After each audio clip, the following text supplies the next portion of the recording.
वो हमको बाइनोकुलर से देख रहे हैं।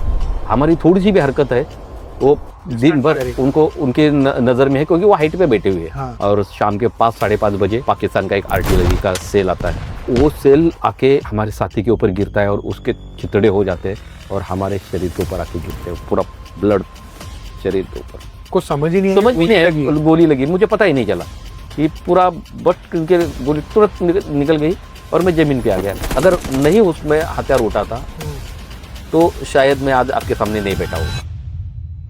मैंने आपको पहले बताया था कि एक आतंकवादी को मैंने काटा था कुकरी से। वो कुकरी अभी भी मेरे कमर में ही थी। वो कुकरी निकाली और खुद ही अपने पैर को घुटने से अलग कर दिया। हम 5 दिन के लिए महामहिम के गेस्ट बने और 26 जनवरी 2006 में missile man Bharat Ratna doctor APJ Abdul Kalam साहब ने मुझे शौर्य चक्र से सम्मानित किया। और जब आगे आगे से चल रहा हूँ तो पीछे से हाथ आता है महामहिम राष्ट्रपति जी का और कलाम साहब सामने से आगे आते हैं और वो बोलते हैं कि आप मेरे साथ डिनर करोगे। सूर्य जी, जय हिंद पहले तो। जय हिंद सर। एंड आप प्लीज पहले तो आप मुझे सर मत बुलाइए। आप ये तो सर से ही शुरू होगा अपनी जो प्रोग्राम जो होगा। नहीं नहीं, मुझे प्लीज आप शर्मिंदा मत कीजिए। आप मुझे सर बुलाते हैं तो मुझे थोड़ा सा अजीब लगता है। But first of all again once again Jai Hind and thank you so much यहाँ पे आने के लिए। बहुत एक्साइटेड हूँ आज। आई थिंक जितने भी हमने कॉन्वर्सेशंस किए हैं उसमें सबसे ज़्यादा एक्साइटेड मैं आज हूँ एक कॉन्वर्सेशन के लिए, बिकॉज ऐसा नहीं है कि हम नहीं, मैं काफ़ी ऑफिसर्स को मिला हूँ, काफ़ी वेटरन्स को भी मिला हूँ, हमने उनके कॉन्वर्सेशंस भी किए हैं। बट आपकी जो स्टोरी है वो मुझे बहुत इंस्पायरिंग लगी, बहुत ही इंटरेस्टिंग लगी। तो मैं लुक फॉरवर्ड कर रहा था ये कॉन्वर्सेशन के लिए। तो पहले तो कैसे हैं आप? थैंक यू, धन्यवाद, जय हिंद। जय हिंद। हमें सुनने वाले और हमें देखने वाले तमाम साथियों को हम्म, जय हिंद। और सर मैं बहुत ही अच्छा हूँ हम्म, और बिल्कुल स्वस्थ हूँ, मस्त हूँ। ग्रेट। तो आपकी एक तो मैं जब रिसर्च कर रहा था पहले तो मैंने नोटिस किया कि आपकी पूरी फैमिली आर्मी में ही है जी है ना? तो उसके बारे में ब्रीफ में जरा कुछ बता देंगे? सर, मेरी पूरी फैमिली ही नहीं, मेरा पूरा गांव, जिस गांव से मैं आता हूँ, हाँ। फर्स्ट और सेकंड वर्ल्ड वॉर में मेरे गांव के 234 जवान जो है देश के काम आए थे और उसमें से 18 जवान जो है वीरगति को प्राप्त हुए थे। और जब अंग्रेज़ों ने अपना देश छोड़ के अपने देश में जा रहे थे, तब क्वीन एलिज़ाबेथ, रानी एलिज़ाबेथ ने मेरे गांव के सीमा के ऊपर एक रणस्तंभ यानी कि एक विजय स्तंभ बांध के गई है। और जब भी हम कोई भी गांव का जो भी सैनिक या कोई सिविलियन, क्योंकि सिविलियन तो बोल नहीं सकते उनको, क्योंकि पूरा गांव जो मेरा है ना, आज भी हर घर से 1-2 बंदे भारतीय सेना में या सशस्त्र सेना में है, या तो सशस्त्र सेना में नहीं तो वो पुलिस में है। लेकिन देश सेवा 100% 101% आज भी इस डेट में। तो ये इतनी परंपरा ही है हमारे गांव में, इतने बड़े कारनामे हमारे योद्धाओं ने किए। तो हमारा तो, क्योंकि मेरा जो ये है, ये चौथी पीढ़ी है जो भारतीय सेना में है। मेरे परदादा थे, मेरे दादा थे, मेरे 3 चाचा, मेरे खुद के पिताजी। और जब मेरे पिताजी 6 महीने के थे, मैं जब 6 महीने का था तब मेरे पिताजी बैटल कैजुअल्टी हुए थे और वो उनका देहांत हुआ था। तो ऐसे परंपरागत सेना घर से मैं आता हूँ और हम 4 चाचा होंगे, हम 7 भाई भारतीय सेना में हैं। आज की डेट में जो है हमारा ये कर्तव्य बनता है कि हम देश के लिए कुछ ना कुछ करें। माय गॉड, क्या है आपके गांव का नाम? अब मेरा रत्नागिरी डिस्ट्रिक्ट में खेड़ तालुका, और खेड़ तालुका में शिवतर गाँव। बहुत बड़ी ख्याति है उस ऐसे गाँव में जो हमें जिसमें हम पैदा हुए। हाँ, मतलब इतनी हिस्ट्री, और स्पेशली जैसे आप बोल रहे हैं कि अभी भी most of the people, majority जो लोग हैं वो अभी भी सर्विस कर रहे हैं आर्म फोर्सेस में, इफ नॉट देन पुलिस। तो मतलब देश की सेवा में इतना करना is like a big big thing. So thank you so much पहले तो उसके लिए। और आपके गांव वालों के लिए भी एंड आपकी फैमिली के लिए भी thank you for your service. अभी आज बहुत सारी चीज़ों के बारे में मुझे बात करनी है। पहले तो ऑफ कोर्स जस्ट जानना है बिकॉज़ आप पार्ट थे 21 पैरा एसएफ वाघनक के, जी सर। तो उनके बारे में बात करनी है थोड़ी, फिर आपके ऑपरेशंस के बारे में बात करनी है, बिकॉज़ मैं जानता हूँ ऑफ कोर्स, क्योंकि ऑफलाइन आपने मुझे काफ़ी ऑपरेशंस के बारे में बताया, तो उनके बारे में भी काफ़ी एक्साइटेड हूँ। बट उससे पहले अपना आपकी जो आपने सर्विस की आर्मी में, उसके बारे में ब्रीफ में बता दीजिए। आपने कितने सालों, कभी जॉइन किया, कभी? सर मैंने 1992 में मैंने भारतीय सेना ज्वाइन करी थी। हुँ, उसके बाद बहुत सारे ऑपरेशंस में भाग लेने का मौका मुझे मिला, सौभाग्य मुझे मिला। और इसमें से क्योंकि मैं सबसे पहला जब भर्ती हुआ था तो मराठा लाइट इन्फेंट्री में हुआ था, हुँ, और मैंने बेलगाम में 9 महीने 9 दिन की ट्रेनिंग करी मराठा लाइट इन्फेंट्री में। हुँ, उसके बाद पास आउट होने के बाद हम मेरी सबसे पहली पोस्टिंग थी राजस्थान कोटा में। हुँ, कोटा में आने के बाद कुछ अलग करने का एक इरादा बनाया मैंने। हुँ, और उसके बाद अ, भारतीय सेना की एक स्पेशल फोर्सेस एक यूनिट है, राइट, और हमने सुना था कि स्पेशल फोर्स कुछ अलग ही काम करती है। हुँ, मैं बोला इन्फेंट्री से हटकर हुँ, और कोई अगर एक्स्ट्रा कुछ कोई काम कर रहा है तो हुँ, ऐसी सेना में जाने के लिए मुझे सौभाग्य मिलेगा तो बड़ा अच्छा रहेगा। हुँ, और ईश्वर ने, उस प्रभु ने मुझे वो मेरी जो इच्छा थी वो पूरी की। राइट, और फिर मैं 21 पैरा एसएफ स्पेशल फोर्सेस वागनक में गया। हुँ, वागनक का मतलब है छत्रपति शिवाजी महाराज ने जो अफ़ज़ल खान के पेट फाड़ा था, हुँ, और वो हथियार ऐसा है गोली का आवाज़ नहीं करती। और इतना बड़ा बलाढ्य, इतना बड़ा तंदुरुस्त अफ़ज़ल खान, हुँ, शिवाजी महाराज ने उसको 3 मिनट में उसका काम चीर दिया। तमाम कर दिया था। हुँ, तो ऐसा वाला हथियार, और उसका नाम जब हमारे सबसे पहले जो कर्नल थे, हुँ, कर्नल वीबी शिंदे साहब, बहुत बड़ा खतरनाक योद्धा थे। और उन्होंने हमारे यूनिट का जो 21 पैरा एसएफ यानी कि वागनक का नींव रखी थी उन्होंने। और वहाँ से शुरुआत होती है वागनक की। और क्योंकि जितने भी एसएफ है ना, हर एक का अपना एक कोड नेम होता है। अच्छा। तो हमारे 21 पैरा एसएफ को वागनक जो नेम है, हुँ, वो कर्नल वीबी शिंदे साहब की बदौलत उन्होंने इंडियन आर्मी में ऐसा आर्मी हेडक्वार्टर में वहाँ से हुँ, अ, ये हमारा नाम जो है पढ़ा, प ओके, पढ़ा के मतलब लिखवा के, और हमारे नाम के आगे वागनक लगता है। राइट। सो दूसरे जो पैरा एसएफ्स हैं, उनके भी क्या नाम है? कुछ just to give an idea? Sir जैसे कि 10 पैरा एसएफ है, हुँ, वो स्कॉर्पियो के नाम से जानी जाती है। ओके, तो ऐसे हर एक यूनिट सबके को अलग-अलग है। छोटे-छोटे मतलब कोड नाम के नाम से वो जाने जाते हैं। वैसे ही 21 पैरा एसएफ जो है वागनक से नाम जाती है, क्योंकि वो मराठा से ही बनी थी। अच्छा, 21 मराठा से 21 पैरा एसएफ बनी थी, क्योंकि इसके अंदर हर कौम के, हर वर्ग के, इंडियन आर्मी के टोटली इंडियन आर्मी से जो इन्फेंट्री के जो बंदे हैं राइट, वो इसमें आके कन्वर्ट हो सकते हैं, और अपनी काबिलियत के हिसाब से। राइट, क्योंकि पैरा एसएफ की जो ट्रेनिंग है हुँ, वो बहुत मतलब हार्ड ट्रेनिंग है। हुँ, और उसके अंदर जो है ना काबिलियत, जिसके अंदर गुर्दा है ना, वही वो ट्रेनिंग पार करता है। और उसके बाद उसका जो सौभाग्य है ऑपरेशन लड़ने का, हो तो आपको आगे-आगे राइट, जाके वो हाँ, दरवाजे जैसे खुलते हैं, वैसे राइट, पन्ने खुलते रहेंगे। एब्सोल्युटली। ये आपने ट्रेनिंग के बारे में बोला, तो उससे ही बहुत इंटरेस्टिंग है। तो आपका जो सिलेक्शन है, जैसे ये 21 पैरा एसएफ में हुआ, तो वो कैसे हुआ? उसकी जर्नी बता दीजिए। सर मैं 1992 में जब मैं मराठा से कन्वर्ट होने के लिए, क्योंकि मैं वॉलंटियर हुआ था। हुँ, और जो एसएफ में जो है पूरे वॉलंटियर ही आते हैं। राइट, और जो वॉलंटियर आने का मतलब कि मैं किसी चीज़ का पछतावा नहीं है मुझे। हुँ, मैं खुद वॉलंटियर हुआ हूँ देश को बलिदान देने के लिए। हुँ, तो फिर वहाँ से मैं वॉलंटियर हुआ था स्पेशल फोर्सेस के लिए। फिर हमने नाहन में आके बोलते हैं ना कि 1000 बंदे आते हैं, उसमें से 10 बंदे चुने जाते हैं। ऐसी इतनी हार्ड ट्रेनिंग हमने करी है। हुँ, और उसके अंदर हमें सौभाग्य मिला कि 21 पैरा जैसा यूनिट मिला। हुँ, और छत्रपति शिवाजी महाराज का जय घोष, उस उनका युद्ध घोष जो है, छत्रपति शिवाजी महाराज की जय, जयकारा वीर शिवाजी हर हर महादेव, ये युद्ध घोष करके ही हम युद्ध के लिए निकलते हैं। निकलते तो बड़ी प्रेरणा मिलती है उससे कि अंडरस्टैंड, इतना बड़ा हमारा गौरवशाली इतिहास। और राइट, वो उस इतिहास में हमारा 21 प्यारा वागनक का इतिहास हुँ, बिल्कुल बोलता ना दिल गदगद हो गया कि हम ऐसे यूनिट में सिलेक्ट हो गए। राइट। तो ये सिलेक्शन जैसे बोला आपने कि 1000 लोग आते हैं और 10 लोग, आप प्लीज़ कंफर्टेबल होइए अगर आपको बिल्कुल, ऐसा, बिल्कुल सर। तो कि 1000 लोग आते हैं और सिर्फ़ 10 चुने जाते हैं।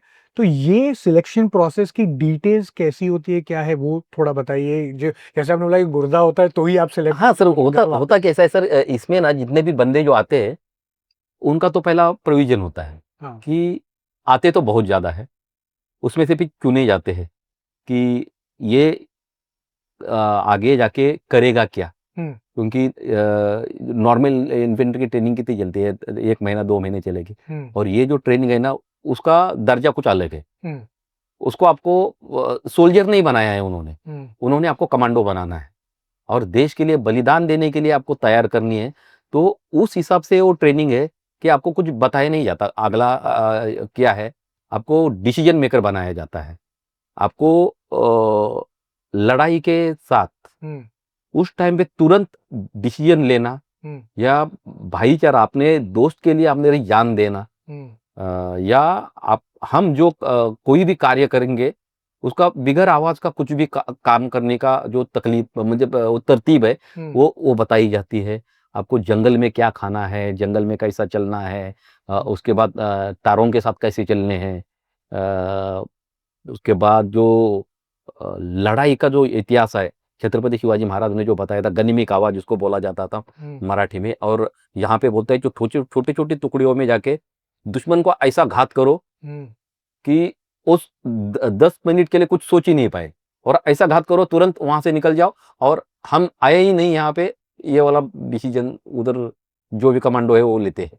हुँ, और ऐसी ट्रेनिंग वहां पे बताई जाती है कि जब आपको मान लो अभी टाइम है आपका सोने का, 10 बजे सोने का टाइम है, हुँ, तो आपको 10 बजे बोलेंगे आपको खाना खाना है, चलो पीटी के लिए बाहर निकलो।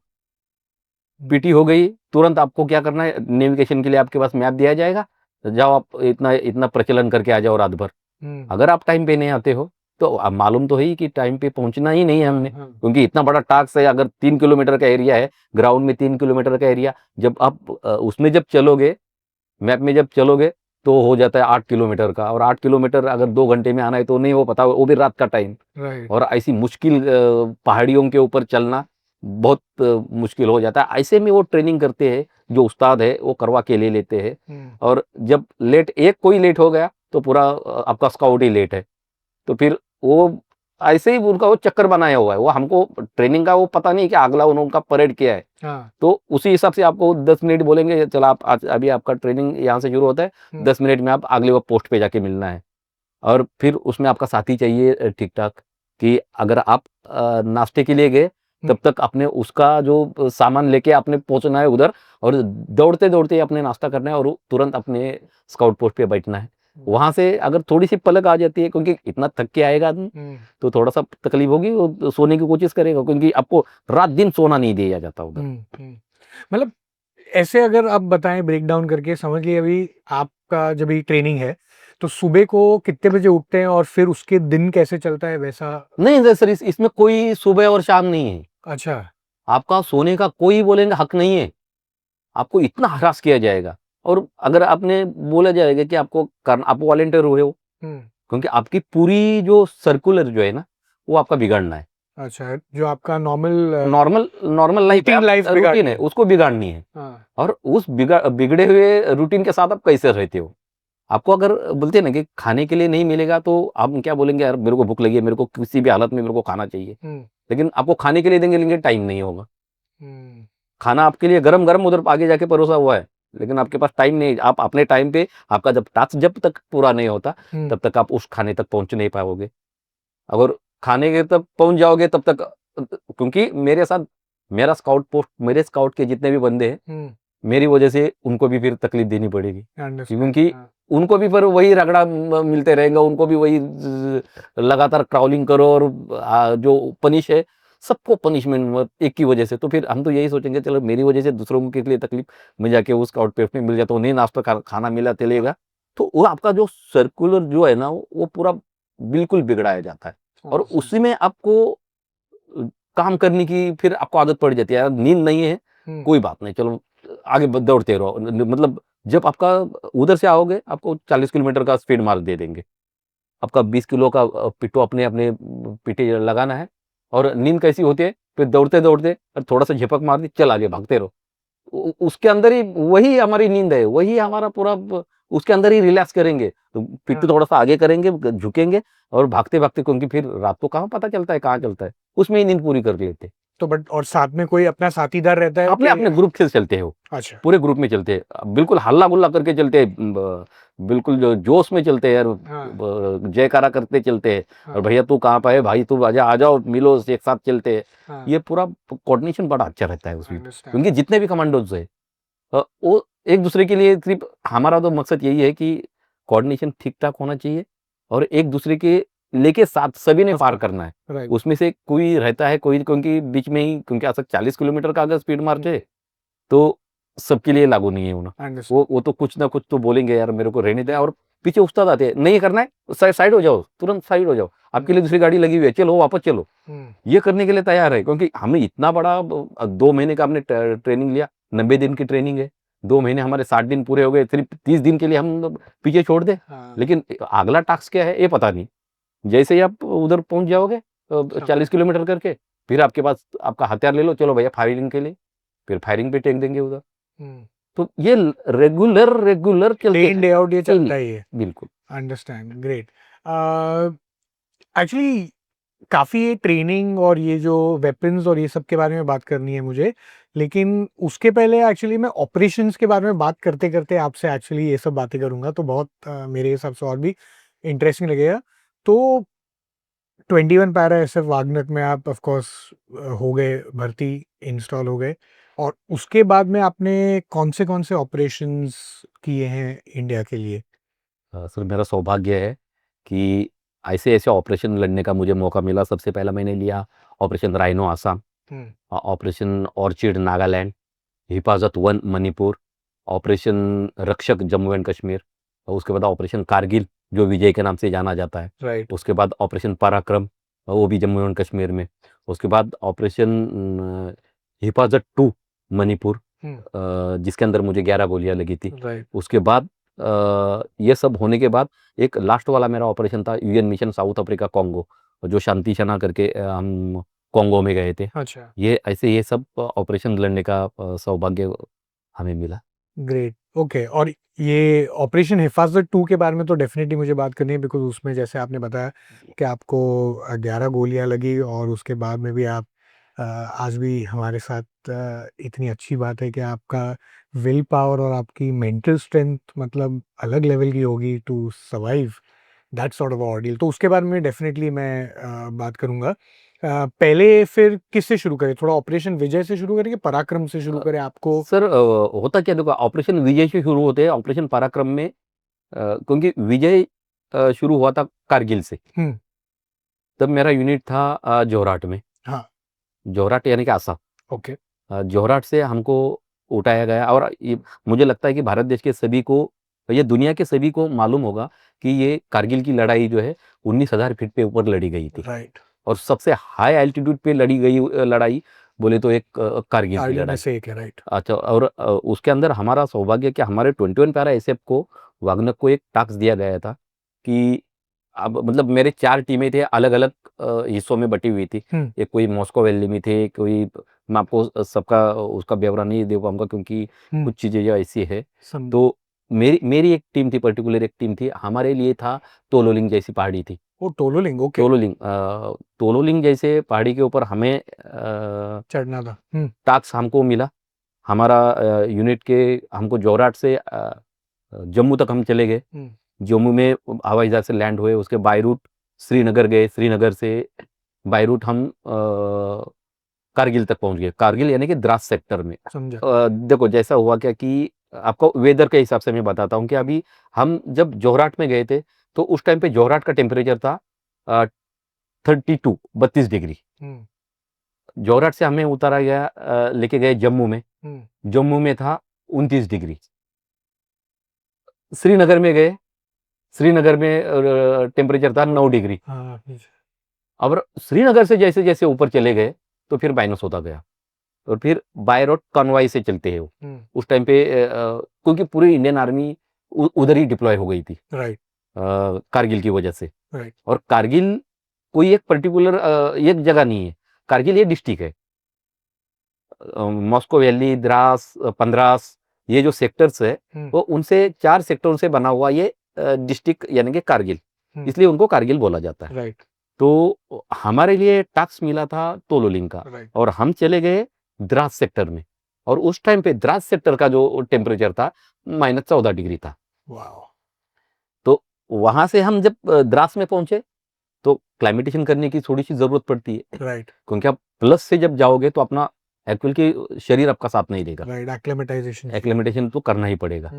तो जैसे हम उधर गए तो क्योंकि जुकाम तो होना है, और हाई एल्टीट्यूड पे चले गए थे, राइट हम नॉर्मल इसके ऊपर थे, और जैसे जैसे आप हाइट पे जाओगे वैसा वैसा आपका ऑक्सीजन ऑक्सीजन लेवल कम हो जाएगा। तो हम 19,000 फीट के मतलब 16,000 फुट के ऊपर हम पहुंचे थे, जो द्रास सेक्टर में थे, हम बेस में थे।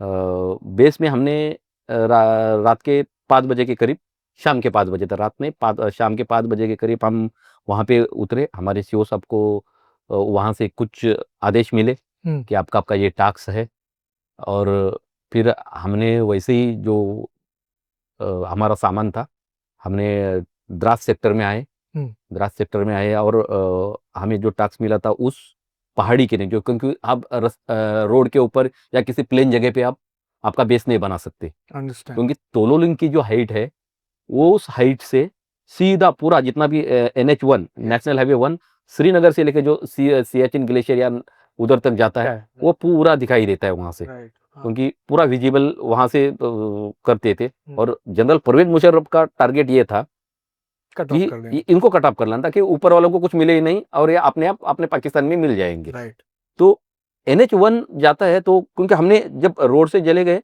तो NH1 का जो उसके ऊपर ही बॉम्ब पूरे पड़े हुए थे, तो रास्ता आगे जाने जो के लिए शेलिंग हो रही शेलिंग से, तो थी पूरा रास्ता जो है पूरा बीच बीच में खड्डे खड्डे खड्डे, तो हम नाले नाले से गाड़ियां, तो ड्राइवर ही जो इंडियन आर्मी के जो ड्राइवर है बहुत मतलब काबिलियत उनकी है, तो उन्होंने ऐसे में हमारे किसी पहाड़ी के नीचे हमें जाके हम वहाँ पे रुका दिया।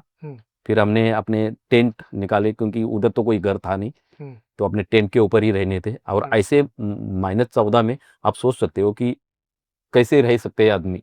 और जो कमाल है, मतलब उस टाइम पे हम भी उसमें थे कि जो इंडियन आर्मी है जो -14 डिग्री में रहती है, क्योंकि 3 डिग्री में अगर हमने बोतल अगर फ्रिज में रखी ना तो उसका बर्फ बन के निकलता है, गोला बन के निकलता है। लेकिन हमारे जो सोल्जर है वो 14 डिग्री में वहां पे हम विदाउट सिर्फ एक गर्म कोट थे हमारे ऊपर, और बूट बूट भी उस टाइम पे मिले नहीं थे, बर्फ के बूट होने चाहिए थे। राइट लेकिन हमने हमारे जो जूते थे इसी के ऊपर ही हम वहां पे चले गए।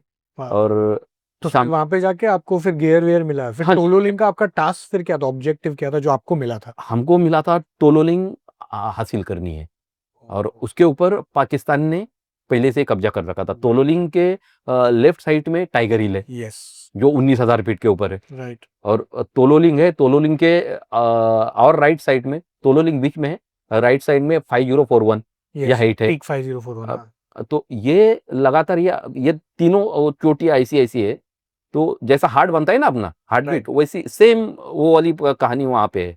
और अगर आप सोचोगे कि टाइगर हिल से डायरेक्ट फायर आता है तोलोलिंग के ऊपर, तोलोलिंग से टाइगर हिल से डायरेक्ट फायर आता है 0.5041 पे, और आमने सामने की लड़ाई है, वो पाकिस्तान के क्या करता है पीछे से फायर कर रहा है, हमारी इंडियन आर्मी सामने से फायर कर रही है, और एक्चुअल साइड में बैठे हुए पाकिस्तान, ऊपर बैठे हुए उन्होंने पूरा कब्जा करके बैठे हुए हैं।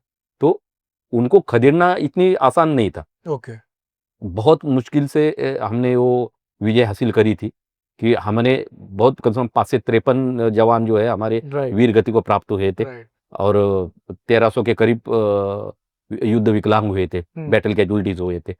तो ऐसे में जब हम पहले दिन उधर वहां पे पहुंचे तो थोड़ा सा क्लाइमेटेशन करने के लिए शुरुआत हो गई कि बर्फ में चलना कैसा है, क्योंकि उस टाइम पे पूरा बर्फ से ढके हुए पहाड़ियाँ थी पूरी, और पेड़ नहीं है, कुछ नहीं है वहां पे।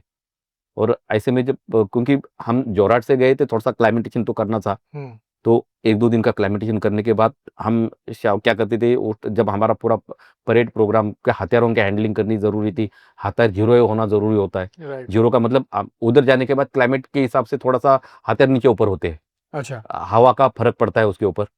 तो उधर जाके फिर फायरिंग हमने करी, हमारा हमारा खुद का हथियार जो है, क्योंकि हमारी हैंडलिंग ऐसी है, रात दिन हम उनके साथ ही रहते। वो हम उसको जीवन संगिनी बोलते हैं। जो हमारी पहली शादी जो होती है, तो वो हमारी राइफल है। राइट। मगर माँ की तरह हम उनको संभालते हैं कि जिधर अगर हमारा हथियार ठीक है तब हम सही है, नहीं तो पूरा जिंदा आदमी कुछ नहीं कर सकता, पत्थर से कोई काम नहीं ले सकते। तो हथियार जब तक आपका साथ नहीं देगा तब तक आप कुछ नहीं हो। तो वो लेवल पे मतलब वैसे कारगिल टोलो लिंक के लेवल पे मतलब क्या फर्क पड़ता है हथियार यूज करने में जो आपको एक्चुअली? क्योंकि सर ये स्मॉल हम की लड़ाई नहीं थी ना, हाँ। ये थी इनडायरेक्ट फायर, जो कि बोफोर्स, ये बड़े बड़े गोले जो है, राइट, शेलिंग। हाँ। उसे सेलिंग का ही उनके ऊपर पूरा काम था, और हाँ। हमारा काम था कि उसके ऊपर जाके कब्जा करना। राइट। तो इधर से नीचे से तोलो लिंक के ऊपर या तो टाइगर हिल के ऊपर लगातार बोफोर्स के फायर हो रहा है, और ऐसे में हमें चल के जाना था, चढ़ना है ऊपर।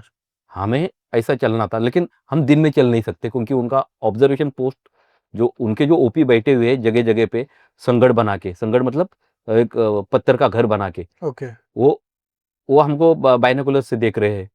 हमारी थोड़ी सी भी हरकत है, वो दिन भर उनको उनके नजर में है, क्योंकि वो हाइट पे बैठे हुए हैं। हाँ, मैं देखा है मैंने कारगिल, वो मतलब एक्चुअली आपको नीचे से ही पोस्ट दिखता है, पोस्ट दिखता है, पूरा हिल दिखता है। पूरी हमारी जो हरकत है हमने सिर्फ रात रात में ही करनी थी, क्योंकि वो भी व्हाइट वाला जो स्नो ड्रेस डाल के। हाँ, मैं पूछने वाला था आपको, तो उसके लिए कुछ आपको स्पेशल गियर मिलता है both weapons wise as well as क्या आप पहनते हैं, तो उसके बारे में हाँ सर, तो कैसा वो? उस टाइम पे ना हमें जो उधर का जो वेदर के हिसाब से जो हम जो ड्रेस मिलते थे, वो हमने पूरा परिधान किया था।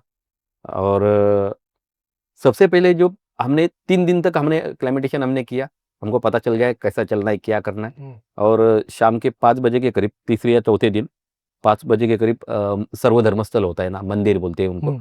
हमारे इधर सर्वधर्मस्थल होता है, जहाँ पे पूरे धर्म के धर्म ग्रंथ हमारे टेंट में होते हैं। अच्छा। जो इधर जैसे होते हैं ना कि राइट। इधर मंदिर होता है, राइट, वहाँ या पे। हाँ।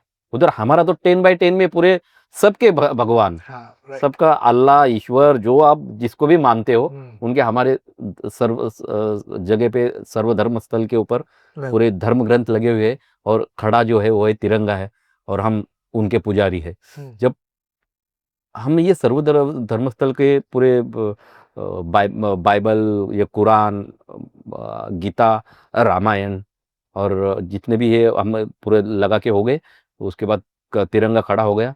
और शाम के 5 साढ़े 5 बजे पाकिस्तान का एक आर्टिलरी का सेल आता है, और मंदिर के पास जो हम भगवान की प्रार्थना कर रहे थे वहाँ पे गिरता है, और हमारा एक साथी जो है यादव, अ, उसको सेल उसी के बगल में गिरता है, 50 किलो का सेल। अब सोच सकते हो एक आदमी के हिसाब से, तो वो सेल आके हमारे साथी के ऊपर गिरता है, और उसके छितड़े हो जाते हैं, और हमारे शरीर के ऊपर आके गिरते हैं, पूरा ब्लड शरीर के ऊपर। बहुत दुख लगा कि हमने कुछ करने से पहले ही हमारा एक साथी हमको छोड़ के चला गया। और मोरल बोलते बोलते बंदों का मोरल थोड़ा सा ऐसा लगा कि हमने कुछ किया नहीं, लेकिन हमारा पहला ही योद्धा जो वीरगति को प्राप्त हुआ है, तो उसकी हमने सभी ने कसम खाई कि इसका हमने बदला लेना है, किसी भी हालत में इसका बदला लेना है। हमने हमारे सीनियर जेसो साहब उनको बताया, उन्होंने हमारे टीम कमांडर से वार्तालाप किया, सीओ साहब से ऑर्डर लिया, फिर बोला जो आपको करना है वो कर लो। और जो उसके बाद जो हमने किया वो आपको मतलब इसके सामने आपको मैं नहीं बता सकता, लेकिन हमने उसका बखूबी उनका हमने बदला लिया। और कुछ आइडेंटिटी कार्ड हमने लाए थे, और वो आइडेंटिटी कार्ड हमने भारत देश के जो उधर मीडिया थी उनको दिखाया, बोला ये हमने लाए हैं, और ये नॉर्दर्न इन्फेंट्री के उनके जवान है, 3 नॉर्दर्न इन्फेंट्री के वो जवान है, उनके ये आइडेंटिटी कार्ड है, ये उनके हथियार है। बाकायदा उनको दिखाया, और उनको फिर थोड़ा सा कंफर्म हो गया कि एक्चुअल में ये मुजाहिदीन नहीं है। जनरल परवेज मुशर्रफ बोल रहे थे कि बोला ये मुजाहिदीन है, मुजाहिदीन मतलब ये भटके हुए कुछ जवान हैं हमारे, सिविलियन है, लेकिन वो सिविलियन नहीं थे, वो बाकायदा वर्दी वाले नॉर्दर्न इन्फेंट्री के उनके जवान थे, और उनके रैंक के साथ उनके आइडेंटिटी कार्ड हमको मिले, और वो हमने प्रस्तुत किए। तब जाके देश को पता चला कि ये नॉर्मल कि ये पाकिस्तान आर्मी पाकिस्तानी है। आर्मी है, आर्मी इनके अंदर इन्वॉल्व है। और ऐसे में फिर ये सब कहानी होती है और 14 जुलाई आती है। 14 जुलाई जो है एक्चुअल हमने उनके ऊपर विजय हासिल किया था। अच्छा। पाकिस्तान के ऊपर हम 26 जुलाई को क्या हुआ था कि ये दिन घोषित हुआ था कि आज युद्ध विराम हो गया और आज हमने कारगिल विजय दिवस मनाया जाता है। हाँ। लेकिन 14 तारीख को जब हमने विजय हासिल किया था, क्योंकि लगातार भारत ने यहाँ से हिंदुस्तान ने उनके ऊपर बोफोर्स के फायर किया और उधर से पाकिस्तान की तरफ से वो पीछे की तरफ भागते रहे राइट। और हम पीछे बैठे हुए थे। अच्छा, तो हम बैठे थे इसलिए हम मैंने आपको तो यही तो बोला था कि तो आपको चोटी पे क्या हुआ उसके बारे में थोड़ा तो बता सकते हो? चोटी के ऊपर जब फायर गिरता है ना तो क्या होता हाँ। है, ये वाली चोटी है इधर। हम्म। तो इसके ऊपर जब फायर आके डायरेक्ट इसके ऊपर फायर गिरेगा तो ये तो पूरा इलाका बर्बाद हो जाएगा। और एक जब गोला गिरता है 50 किलो का तो पूरा कम से कम 500-700 मीटर का एरिया पूरा साफ कर देता है, पूरा गड्ढा ही कर देगा उसमें। तो ऐसे में वो जैसे पाकिस्तान अपना पोस्ट छोड़ के भागते रहे और हम पीछे वहां पे बैठे हुए थे, तो एक एक ऐसा ऐसा कर करके हमने पूरा उसके ऊपर वो गोला डाल डाल के आगे पीछे, क्योंकि गोला एक जगह पे नहीं मिलता, क्योंकि 3 जगह पे पड़ता है, एक बीच में पड़ेगा, एक राइट में पड़ेगा, एक लेफ्ट में पड़ेगा और एक आखिरी वाला पड़ेगा वो बीच में पड़ेगा। ऐसा गोला डाल डाल के फिर आगे आगे की तरफ पड़ता है वो, राइट। और पूरा फिर क्लियर करके चलते। और 14 जुलाई को हमने एक्चुअल विजय हासिल की थी।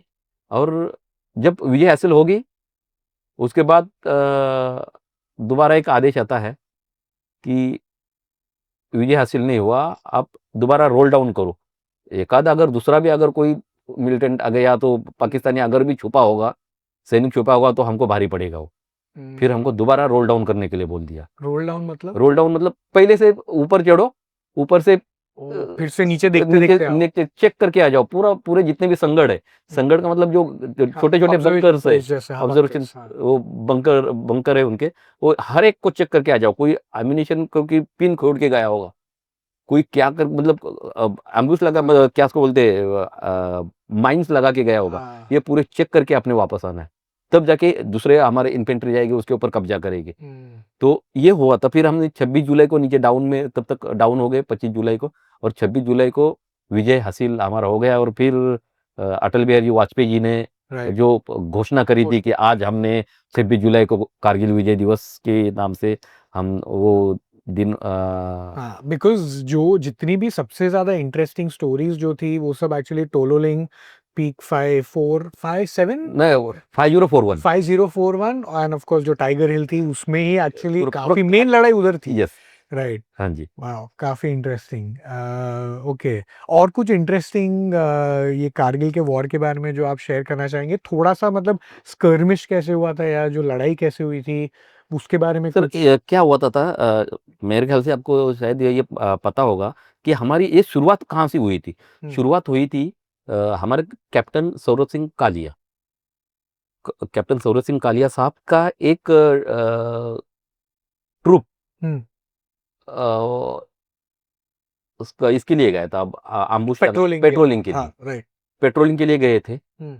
जब उनको पता, मतलब उनको नहीं, उनसे पहले जब उनको खबर मिली थी, उनको खबर मिली थी कि कोई आ गए हैं। एक, हाँ, एक जो उधर का क्या उसको बोलते हो, गाय को चराने वाला। अच्छा, तो शेपर्ड टाइप। हाँ, उन्होंने बताया था कि हमारे पोस्ट के ऊपर पाकिस्तान ने कब्जा कर रखा है। तो उसने आके जब यूनिट में नीचे बताया, तब कैप्टन सौरभ सिंह कालिया साहब का एक डेलीगेशन पेट्रोलिंग के लिए गया। जब वो उधर पहुंचे तो पाकिस्तान ने क्या किया, अम्बुश किया उनको। अम्बुश किया, अम्बुश का मतलब होता है कि घात लगा के बैठ जाना। जैसे ही अपने इलाके में पहुंच गए, उनको चारों तरफ से घेर लिया। राइट। उनको बोला हाथ हैंड्स अप करो, हथियार हथियार डाउन करो, हमने आपको घेर लिया है। उन्होंने हथियार डाउन किए, उनके हथियार उन्होंने अपने पास लिए। फिर उसके बाद जो हुआ वो बहुत ही, मतलब हम सुन नहीं सकते। हमारे पूरे साथियों को पकड़ा गया, 6 के 6 बंदों को, उनको गोली मारी, उनके छोटे छोटे टुकड़े करे, खास करके कैप्टन साहब के, और उन्हीं के एक बैग में भर के उनका जो बॉडी हमारे लोकेशन में बेस में भेजा। ओके, हिफाजत 2 पे आते हैं, जी। पराक्रम के पहले। हाँ जी। बिकॉज हिफाजत 2 को लेके एक्चुअली मेरे दिमाग में बहुत सवाल है। तो पहले तो मतलब ये आई नो के हिफाजत 1 भी था और हिफाजत 2 भी था। जी। तो पहले शॉट में खाली हिफाजत बेसिकली क्या ऑपरेशन था, कहाँ पे था, वो बता दीजिए? हिफाज़त जो है मणिपुर में चला था, हुँ, 6 साल के लिए चला था। हुँ। हिफाज़त 1 3 साल के लिए चला था। उसके बाद हिफाज़त 2 अभी तक चल रहा है वो। अच्छा। अभी हिफाज़त कौन-सा चल रहा है अभी मुझे पता नहीं, लेकिन अभी भी हिफाज़त ही है। कि हिफाज़त समझ गए। बहुत पार्टों में बँटा गया, क्योंकि मणिपुर बीच-बीच में इतना डिस्टर्ब हो जाता है हुँ, कि कुछ ऐसे तत्व है वहाँ पे कि जो देश को बिल्कुल आगे बढ़ने नहीं देते। हुँ। और ऐसे में फ़ौज को कभी-कभी अपना वर्चस्व या आपको देश को जोड़ने की ज़रूरत पड़ती है, और ये बखूबी फ़ौज अपने अपने हिसाब से वो निभाती है। बरोबर, राइट, ओके। तो ये हिफाज़त 2 के बारे में अपना क्या हुआ था एग्ज़ैक्टली हिफाज़त 2 में? और कभी आपको पता चला कि आपको ये बेसिकली जो आपका वो मिशन था, तो वो मिशन क्या था, पहले उसका ऑब्जेक्टिव बताइए? सर, मेरा मिशन था हिफाज़त 2, 20 जून 2005 का। हुँ, 2005 का मैं बता रहा हूँ ये। तो कुछ खबर ऐसी मिली थी हमारे कमांडिंग ऑफिसर को कि कुछ आतंकवादी अपने देश के अंदर घुसे हुए हैं। हुँ, तो कमांडिंग ऑफिसर ने एक प्लान किया कि इस पहाड़ी के ऊपर जो घुसे हुए हैं, तो 20-25 का हमें आंकड़ा मिला था कि इतने 20-25 लोग हैं। आतंकवादी है। हुँ, तो उन्होंने बोला कि आप ऐसा-ऐसा करो। उन्होंने ब्रीफिंग दी। उसके बाद तुम्हारा ट्रुप कितने का है? तुम कितने बंदे लेके जाओगे? तुम हुँ, बोलो ठीक है सर, 20 बंदे हमारे लिए काफ़ी है। 20 बंदे हैं तो हम तो 100 के लिए भारी है। हुँ, तो बोला ठीक है, तुम्हारा लोड मतलब क्या उसको बोलते हैं, बैटल लोड, हुँ, बैटल लोड तैयार करो और अब निकल जाओ, इतना-इतना ऐसी-ऐसी खबर है। बोला ठीक है। मैं अपने ट्रूप में आके पूछा किसको, सबको कि भला कौन-कौन आने के लिए तैयार है, ऐसी-ऐसी है। तो मेरा पूरा ट्रूप जो है बिल्कुल मोटिवेशन है, बिल्कुल उनको हमारे ऊपर भरोसा है। हुँ, तो ट्रूप के सब बंदे बोले सर मैंने आना है, मैंने आना है। क्योंकि ऐसा है कि जब हम युद्ध के लिए जाते हैं ना, वो नए लड़के हैं ना, इतने अंदर इतना जोश भरा हुआ है, हुँ, क्योंकि उन्होंने ट्रेनिंग करी है। तो सिविल को अगर आप देखोगे ना, तो थोड़ी सी भी अगर किधर फायर या पटाखा बजेगा ना, तो सबकी नज़र आएगी और चुप पे बैठ जाएँगे। हुँ, तो उनको बोलना पड़ेगा कि आगे जाओ मत। हाँ, लेकिन जब बंदे हैं ना, अगर वो बोलेंगे ना सर फायर, इधर से फायर आया है, वो दौड़ के उस जगह पे भागेगा। वो बिल्कुल, छुपेगा नहीं। गरम खून। वो तुरंत, वो उसको टाइम नहीं लगेगा। हुँ, वो पूछेगा नहीं सर, मेरे लिए वो नहीं बोला मैंने उसको जाके पकड़ना है या तो उसको वहीं जाके मारना है। हुँ। तो ये ये अच्छी या ये बुरी बात है? ये अच्छी बात है मेरे जवानों की। अच्छा, अगर मैं सो उनको उनको रोकना पड़ता है, लेकिन गोली की आवाज़ से दुनिया डरती है। हाँ, लेकिन ये बोलेंगे नहीं, इस गोली का जवाब हम देना जानते हैं। हुँ, क्योंकि उनकी कितने हैंडलिंग है, उनके खुद के ऊपर इतना कॉन्फिडेंस है, और साथ ही साथ अपने साथी के ऊपर कॉन्फिडेंस है हुँ। कि कुछ हो जाए, मेरे साथी को कुछ मैं होने नहीं दूँगा। Understand, right. तो ये बैटल लोड आपने बोला, तो ये बैटल अच्छा सर, लोड बैटल कितना? लोड होता है क्या हाँ, कि आपका युद्ध सामग्री, हाँ, आपका खाने का, आपको कितना दिन का, हमको 6 दिन का ऑपरेशन था वो। ओके। 6 दिन के लिए हमको बोला था कि 6 दिन आपको मतलब चलने के लिए 3 दिन लगेंगे, वापस आने के लिए 3 दिन लगेंगे, और उसके अंदर आपको रहना है, और दिन में आप चल नहीं सकते, हुँ, क्योंकि दिन में आप चलोगे तो आपका सरप्राइज़ लॉस हो जाएगा। हुँ, अच्छा, क्योंकि सरप्राइज़, जब तक आपका सरप्राइज़ है तब तक आप सही हो। हुँ, जिस दिन आपका सरप्राइज़ जिस टाइम पे आपका लॉस हो गया, तो फिर आपका ऑपरेशन खत्म। हुँ। जब दुश्मन को पता ही चल गया कि अभी ये आने वाले हैं, वो रेडी वो रहेंगे। तो रेडी रहेंगे और आपका कुछ ना कुछ नुकसान करेंगे। Right, right. तो दिन में आप चल नहीं सकते, क्योंकि अगर दिन में चलते हो तो ऊपर चढ़ने वाले जितने भी चील कौवे जो है, हुँ, वो आवाज़ करेंगे। ओह! रात में जब चलोगे तो गाँव को अवॉइड करना पड़ेगा, क्योंकि कुत्ते वो भौंकेंगे। रात में ऐसे पक्षी है जो रात के समय ही सिर्फ़ आवाज़ देते हैं, हुँ, और उनकी आदत जो है, वो जो आतंकवादी है उनको मालूम है कि ये कौन-सा इशारा क्या करते हैं, क्योंकि जंगली आदमी है वो। हुँ, जंगल में रह के उनको हर एक का, इस टाइम पे ऐसा ये पक्षी क्यों चिल्लाता है, हुँ। तो हर एक का एक टाइम आइडिया होता है, रहता हर है एक का उनको, एक हाँ। आवाज़ है। तो उसी हिसाब से हमको चलना पड़ेगा, हमको चलना है, सिर्फ़ नाले-नाले से चलना है। क्योंकि नाले से चलोगे तो रात के टाइम पे, और बारिश का मौसम, नाले में कोई नहीं जाएगा। हुँ, पानी तो आपको घर के पास ही मिलेगा। राइट। तो नाले में चलोगे तो आप सेफ में रहोगे। नाला मतलब स्ट्रीम टाइप हाँ जैसे है बिल्कुल आपका? स्ट्रीम टाइप, स्ट्रीम, ऐसा आड़ा टेढ़ा कैसा भी नाला, जो हाँ, नदी नाला जो अच्छा बहते हैं, वैसा, हाँ, वैसे ही। Got it, okay. क्योंकि आप और नाले में भी क्या है, आप जूते डाल के जितना भी चलोगे तो आपके जूते सफेद हो जाएंगे, पैर आपके सफेद हो जाएंगे, आपको व्हाइट व्हाइट हाँ, बिल्कुल वो सॉगी होके, सौगी हो जाएंगे हाँ, बिल्कुल। आप जितना देर पानी में रहोगे उतना आपका बूट बिल्कुल आपके साथ छोड़ देंगे, आपका राइट, पैर साथ छोड़ देंगे। लेकिन चलना तो आपको नाले से ही पड़ने का, आपको सरप्राइज रखनी है। राइट, तो हम लगातार उधर चलते रहे चलते रहे चलते रहे। दिन आ गया, सुबह जाके आराम करो, ओके, हाइड आउट करो, और ऐसे जगह पे रहो कि बिल्कुल आवाज नहीं आनी चाहिए। खाने के लिए क्या होगा, हाँ, खाने के लिए आपके पास ड्राई राशन है। ड्राई राशन मतलब सूखी पुड़िया है। अब जंगल में जाके आप खाना नहीं पका सकते हो, क्योंकि अगर मैगी लेके जाओगे हाँ, तो उसकी स्मेल आ जाएगी। तो अगला कोई जो आतंकवादी जो मिलिटेंट बैठा हुआ है सुन, उसको, क्योंकि उनको भी ये चीजें ये वो पता है, आइडिया रहती है, आइडिया रहती है कि जंगल में क्या होता है, कैसा मतलब किस स्मेल क्या करती है, कैसी आती है। सिगरेट आप पी नहीं सकते। कोई भी चीज मतलब कोई भी चीज जो है आपको नाक से ही सूंघनी है, और बहुत दूर तक आपका मिल जाती है। आप अगर मेरे जैसा अगर आदमी है ना, तो हमें चलते चलते पता चल जाएगा कि अरे इसने ये परफ्यूम मारा है, इसने ये सिगरेट पी के आया है, ये दारू पी के आया है। बिल्कुल ट्रेंड है इसके लिए। हमारे स्मेल तो बहुत ज्यादा हमारे ये करती है। हुँ, और ऐसे में जब हम चलते हैं तो ये सब चीजों का हमको ध्यान रखना पड़ेगा। तो ड्राई नाते पूड़ियाँ में से क्या पुड़ पूड़ी पूड़ी या चावल को फ्राई करके, ओह! उसको भी प्लास्टिक में बंद करके, क्योंकि उसमें स्मेल आनी चाहिए। सिर्फ जीने के लिए खाना है, हाँ, खाने के लिए हम नहीं जीते।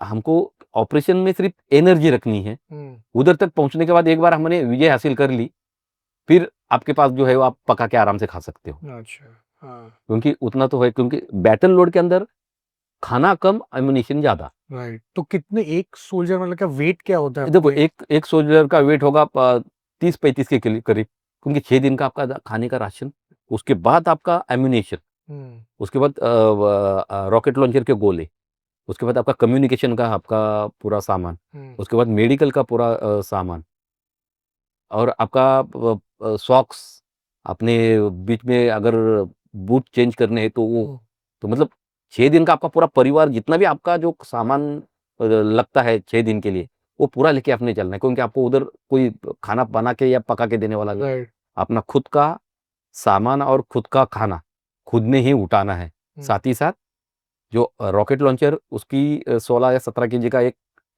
वेट होता है, राइट, और उसके साथ वो अकेला तो पूरा बम नहीं उठाएगा ना। हाँ, साथ तो वो भी हमने हमारे डिस्ट्रीब्यूट साथियों में किया। पूरा डिस्ट्रीब्यूट करना है। हाँ, जो कम्युनिकेशन वाला चलता है, जो उसके बाद रेडियो सेट होता है, हुँ, उसका 16 केजी का वेट वो रेडियो सेट का है। तो उसके साथ बैटरीज़ है, क्योंकि 6 दिन चलना है, तो 6 दिन का मतलब वो अच्छा वहाँ पे चार्ज भी नहीं होगी चार्ज भी नहीं होगा। उधर उधर थोड़ा ना लाइट है और कुछ है। तो हुँ, वो भी तो कम्युनिकेशन भी अपने के साथ 100% होना है, क्योंकि कम्युनिकेशन नहीं तो आपका ऑपरेशन सक्सेस नहीं। हुँ, क्योंकि हमारे पीछे जो बैठे हुए हैं, वो तो हमारे ऊपर कोई किस भरोसे पे है, उस राइट, कम्युनिकेशन के ऊपर, वो रेडियो सेट के ऊपर। अभी मोबाइल आ गया, लेकिन फौज में मोबाइल ये ऑथराइज नहीं है कि आपकी ये आपका संभाषण कोई भी सुन सकता है। हुँ, लेकिन हमारे रेडियो सेट जो है वो फ्रीक्वेंसी के ऊपर चलते हैं। राइट, वो कोड वर्ड जो है आपको साधारण या सबको ये पता नहीं चलेगा। राइट, तो ये लड़ाई वहां से शुरू होती है। और जब हम पूरा बैटल लोड चलने के बाद जब आप चलते हो, 6 दिन आपको चलने के लिए जो लगते हैं, और आप अपना पूरा बैटल लोड लेके चलते हो, और अपने टारगेट पे जाके पहुंच जाते हो। अंडरस्टैंड। सो और वहाँ की मतलब जंगल और जो एनवायरनमेंट है वो वहाँ का मतलब कैसा होता देखो सब सब होता क्या है कि उधर के घने जंगल है, घने जंगल और दलदल वाला इलाका है। लगातार बारिश हो रही है, और बारिश की वजह से लीच नाम का एक कीड़ा है, है? राइट, जिसको जोक बोलते हैं। हुँ, और वो एक बार अगर आपको चढ़ गया ना, तो 100 ग्राम का आपका खून पिए बगैर वो छोड़ेगा नहीं। और वो चढ़ेगा ऐसी जगह पे जितने आप निकालने की कोशिश करोगे तो पूरा लंबा हो जाएगा। जब तक वो खुद छोड़ता नहीं है, या तो नमक उसके ऊपर डालते नहीं, तब तक वो छोड़ता नहीं है। तो वो आपको घेर लेगी चारों तरफ से। ऐसा करके जो आएगा, हाँ, पता है वो और देखा है अपने बचपन में बहुत हाँ, टेम्परेचर के हिसाब से, आपके बॉडी का टेम्परेचर है वही, वो तुरंत आपके हिसाब से वो लग जाएगा आपके ऊपर। और वो सबसे ज़्यादा मतलब उससे डर लगता है कि अच्छा, एक बार अगर चढ़ गया ना तो वो छोड़ेगा नहीं। हाँ, तो उससे नमक डालोगे नहीं तो हम एक दूसरे साथी को बोलना पड़ेगा, साथी तेरा ये कान के नीचे लगा हुआ है, पता भी नहीं चलता। पता भी नहीं चलता। और ऐसे जगह पे जाके लगेगा ना तो हम बोल भी नहीं सकते ये। हाँ। तो ये सब कुछ होने के साथ साथ हमको अपना सरप्राइज भी रखना है। और तो ये अपना मिशन के लिए जो हिफाजत 2 के लिए आप जो निकले थे, तो उसमें आपके पास बेसिकली एज वागनक स्पेशल फोर्सेस, तो आपके पास क्या क्या इक्विपमेंट थी जो?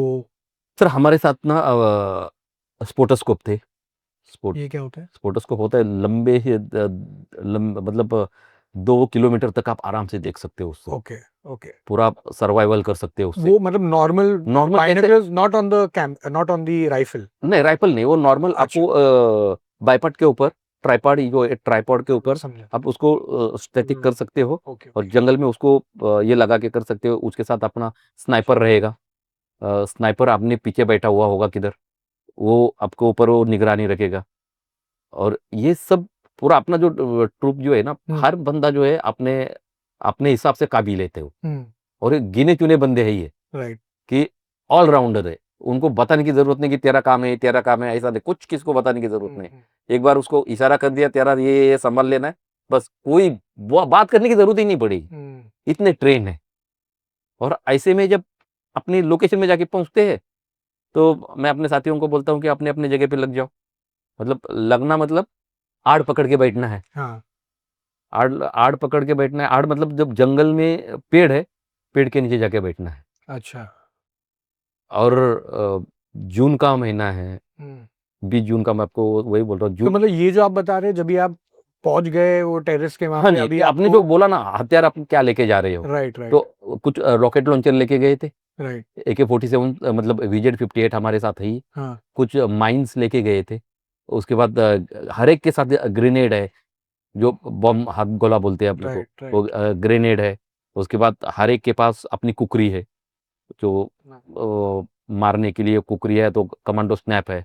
तो और नाइट का देखने देखने के लिए विजन्स है। Night vision. दूसरा अपने पास पिस्टल है आपके पास, मतलब कौन सी पिस्टल यूज करते हैं? ब्रेटा करते हैं। Beretta, okay. तो ये जो पिस्टल है, तो ये अपना अपना हथियार, हर एक उसके अंदर वो अपना काबिलियत के हिसाब से पूरे हथियारों के साथ हम चलते हैं। गॉट। और ये टेरेन के हिसाब से आपका यूनिफॉर्म और वो सब भी होता है कि usually it's one uniform only? नहीं सर, एक टेरेन कलर का? टेरेन के हिसाब से ही होता है, क्योंकि हमने जाना है, क्योंकि हमको मालूम है इस हिसाब से हमको जाना पड़ेगा। राइट। गर्मी के दिन तो ये कोई इतना लेने जाने की जरूरत नहीं पड़ती, क्योंकि टेरेन के हिसाब से, क्योंकि बारिश का मौसम है, राइट। तो आपको 2-4 कपड़ा ज्यादा लेना पड़ेगा। अच्छा। गर्मी में कोई ज्यादा लेने की जरूरत नहीं है। राइट। और तो फिर उसी हिसाब से आपका वेट बढ़ता है, और उसी हिसाब से बिल वेट भी डिस्ट्रीब्यूट होता है, हर एक के साथ उतना ही वेट होना चाहिए। अंडरस्टूड। और राइट। ये कमांडर का काम बनता है, और कमांडर बिल्कुल अच्छा। बाँट देता है उनके। गॉट। हमारा हमारा काम है कि इतना-इतना सभी के साथ, क्योंकि किसी के साथ नाइंसाफ़ी नहीं होनी चाहिए। भागना सभी ने एक जैसा ही है, काम करना सभी ने एक जैसा ही है, तो सबका काम उतना ही बनता है। सिर्फ़ कमांडर इसलिए है क्योंकि आपके ऊपर कमांड करनी ज़रूरी है, ऑफ कोर्स। इसलिए। लेकिन हर बंदा उसके अंदर एक कमांडर है, अपने आप में एक कमांडर है, कि वो डिसीज़न मेकर है। राइट। हाँ। जो भी, अगर मेरा क्योंकि हमको बात करने की ज़रूरत नहीं है, हमको हमारा, अगर मैं आँखों से, मेरे सामने अगर है तो मैं आँखों से ही उसको बोलूँगा, मेरी भाषा उसको समझती है, मेरी आँखों की भाषा उसको समझती है, मेरी हाव-भाव, मतलब मैंने हाथ से अगर समझा दिया तो वो भी समझ लेते हैं। राइट। ये इतनी ट्रेनिंग हमारी बिल्कुल पक्की है। राइट। सो फिर आप बेसिकली अभी वो लोकेशन में जो आपको दिया था टास्क है, 20-25 लोग वहां पे आए हैं, जी, तो वहां पे आप पहुंच गए, तो फिर क्या हुआ? वहाँ पे पहुँच गए, बारिश लगातार हो रही है, फिर ऊपर से पहुँच गए, तो फिर सुबह 5 बजे के करीब हम वहाँ पहुँचे। हम्म। पूरे हमारे कमांडोज़ हर पेड़ के पीछे हमने गाँव को घेर लिया। हम्म। घेर लिया, और क्योंकि उधर क्या है कि जो भी प्राथमिक विधि जो हम करते हैं ना, उधर टॉयलेट है ही नहीं किसी के घर में। मैं पूछने वाला था हाँ, वॉशरूम का भी क्या? नहीं वॉशरूम नहीं, नहीं किसी के घर में कुछ नहीं है, कुछ नहीं है। तो यह पूरा जंगल में या तो नाले में ही जाते हैं सब, क्योंकि हमने जिस नाले से आए तो वो नाला कम से कम वहाँ से 10 मिनट के अंतर के ऊपर था। हम सीधी खड़ी पहाड़ी चढ़ के आए थे, क्योंकि हमको ये मालूम था कि इधर से कोई चढ़ेगा नहीं, हाँ, देखेंगे नहीं, उठो कि देखेंगे यहाँ ही पे नहीं, कोई क्योंकि है। गाँव तो है इधर वाले साइड से, राइट। और हम आए थे उल्टी साइड से। राइट। क्योंकि हमको पता था हमको सरप्राइज रखना था, इसलिए हम गांव से अवॉइड करके ही हम पीछे से आ गए थे और सीधी बिल्कुल स्टिप चढ़ाई थी। राइट। तो हम वहां से चढ़ के उधर आए थे और जब सुबह हमने जब देखा कि हर मिलिटेंट जो आतंकवादी है अपना हथियार अपने पीठ को लगाया है, नाले के ऊपर जाता है, फ्रेश होके आ जाता है और ऐसे गिनते गिनते गिनते हमने 26 आदमियों को गिना वहां पे। तो 26 आदमियों के तो हमको तो 20 की खबर मिली थी और 8 बजे तक 26 गए, उसके बाद दूसरा उनका ड्यूटी शुरू हो गई।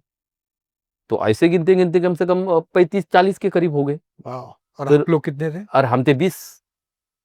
तो फिर हमने पर 20 को क्या बोला कि पास पास में बैठ जाओ, छोटे छोटी टुकड़ी में पास पास में बैठ जाओ और उसको घेर के रखा हमने चारों तरफ से, क्योंकि 40 मतलब 20 के साथ के 20 का आंखों से नहीं हो पाएगा। राइट। और अंडर ग्रोथ है क्योंकि लगातार बारिश हो रही, तो 3 महीने लगा, जून में बारिश हो गई है तो घुटने इतना घास वहां पे आया हुआ था। अच्छा। और पूरा हरा हरा हरा भरा बिल्कुल बड़े बड़े पेड़ और उनके नीचे घास आया हुआ। और ऐसे में मुझे थोड़ा सा शक आ गया क्योंकि 7-8 बज गए थे। तो मैं बोला तो इतना तो चल ही रहा है, अभी तक पूरी गिनती हो रही है, तब तक थोड़ा सा आगे जाके और रेकी कर लेता हूँ, मतलब और देखता हूँ कुछ होता है क्या। और आपके साथ में आपका एक साथीदार भी था? हाँ जी। तो जाना तो बड़ी सिस्टम में जाना होता है। हाँ। बड़ी सिस्टम मतलब एक दूसरे के ऊपर हम डिपेंड है। तो मैं अपने साथी को बोलता हूँ तो इधर रुक, मैं जाके थोड़ा एक बार चेक करके आ जाता हूँ। क्राउलिंग करके, क्राउलिंग मतलब इससे कोनी के सहाय कोनी और घुटने से पेट के बल लेटते लेटते मैं वहां तक चला गया। तो मुझे एक घर दिखा, उसके अंदर 3 फ्लैग लगे हुए थे और क्योंकि बारिश से भीगे हुए थे, लेकिन वो फ्लैग का मतलब था कि यहाँ के अंदर 3 कमांडर बैठे हुए हैं। मतलब ऐसे उनके फ्लैग ऐसे हाँ, ऐसे होते हैं? हर कमांडर का फ्लैग होता है। अच्छा। आतंकवादियों में भी यही है कि जिस ग्रुप का है उस ग्रुप का वो फ्लैग लगाएगा। वो कमांडर मतलब फ्लैग कमांडर है तो वो। मतलब 3 अलग-अलग इसके कमांडर वहाँ पे? 3 कमांडर वहां पे उधर बैठे हुए थे और 3 कमांडरों के 5 सहायक, जो कुछ खाना बनाने वाले, कुछ चाय बनाने वाले, उनका सेवा करने वाले जो भी है, या तो उनका कम्युनिकेशन करने वाले जो भी 5 अंदर और थे, मतलब ये टोटल 8 बंदे उस घर में थे। तो मैंने चेक, मुझे लगा कि कुछ गड़बड़ है इसमें। मैं वहां से अपने जिधर मैं लोकेशन में था वहां पे मैं क्राउलिंग करके दोबारा वहां से आ रहा था। ऊपर से बारिश हो रही है, तब तक का हुआ एक आतंकवादी ऊपर से आया, क्योंकि हम थोड़ा सा प्लेन में थे। हाइट में एक आतंकवादी बैठा था, तो वो उनका सेंट्री था। सेंट्री का मतलब पहरेदार। तो वो ऊपर से आया और वो मुझे क्रॉस करके आगे उस घर की तरफ जा रहा था और मेरे से 10 मीटर के ऊपर। लेकिन अंडर ग्रोथ होने की वजह से, क्योंकि कैमोफ्लेज में आप मैं थे नहीं? मुझे उसको पता नहीं चला। हाँ। लेकिन मुझे तुरंत एक शक हो गया कि अगर इसने मेरे को देख लिया, क्योंकि जब मैं गया था घास के ऊपर एक रास्ता सा बन गया था। हाँ, समझ गया। जब आप जाओगे पेट के बल जाओगे तो रास्ता तो स्वाभाविक है, तो रास्ता बन गया। और मुझे तुरंत मेरे दिमाग में आ गया, अगर इसने मुझे देख लिया तो ये मेरे ऊपर फायर कर सकता है। अगर उसको शक भी हो गया तो कि अचानक ये रास्ता कहाँ से बन गया, क्योंकि वो सेंट्री है और रात दिन उनकी यही ड्यूटी है। अचानक वो भी जो है ना, डिसिप्लिन के बड़े पक्के होते हैं कि उनको भी मालूम है कि इधर उधर कोई घास में चलना नहीं है, उसी जिस रोड से जाते हो उसी रोड से आना है। तो बाकी की हरकत तो तुरंत में पता चल जाती है ना, ऐसा अचानक ऐसा कैसा हो गया। तो जब मैं वापस आ रहा था तो उसने मुझे क्रॉस करके उधर की तरफ चला गया। मैं तुरंत यू टर्न लिया जैसे ही वो आगे गया, क्योंकि वो हुड पहना था, अच्छा। रेनकोट पहना था और हथियार उसने अपने कमर को लगाया था पीछे की तरफ, और वो उधर की तरफ जा रहा है।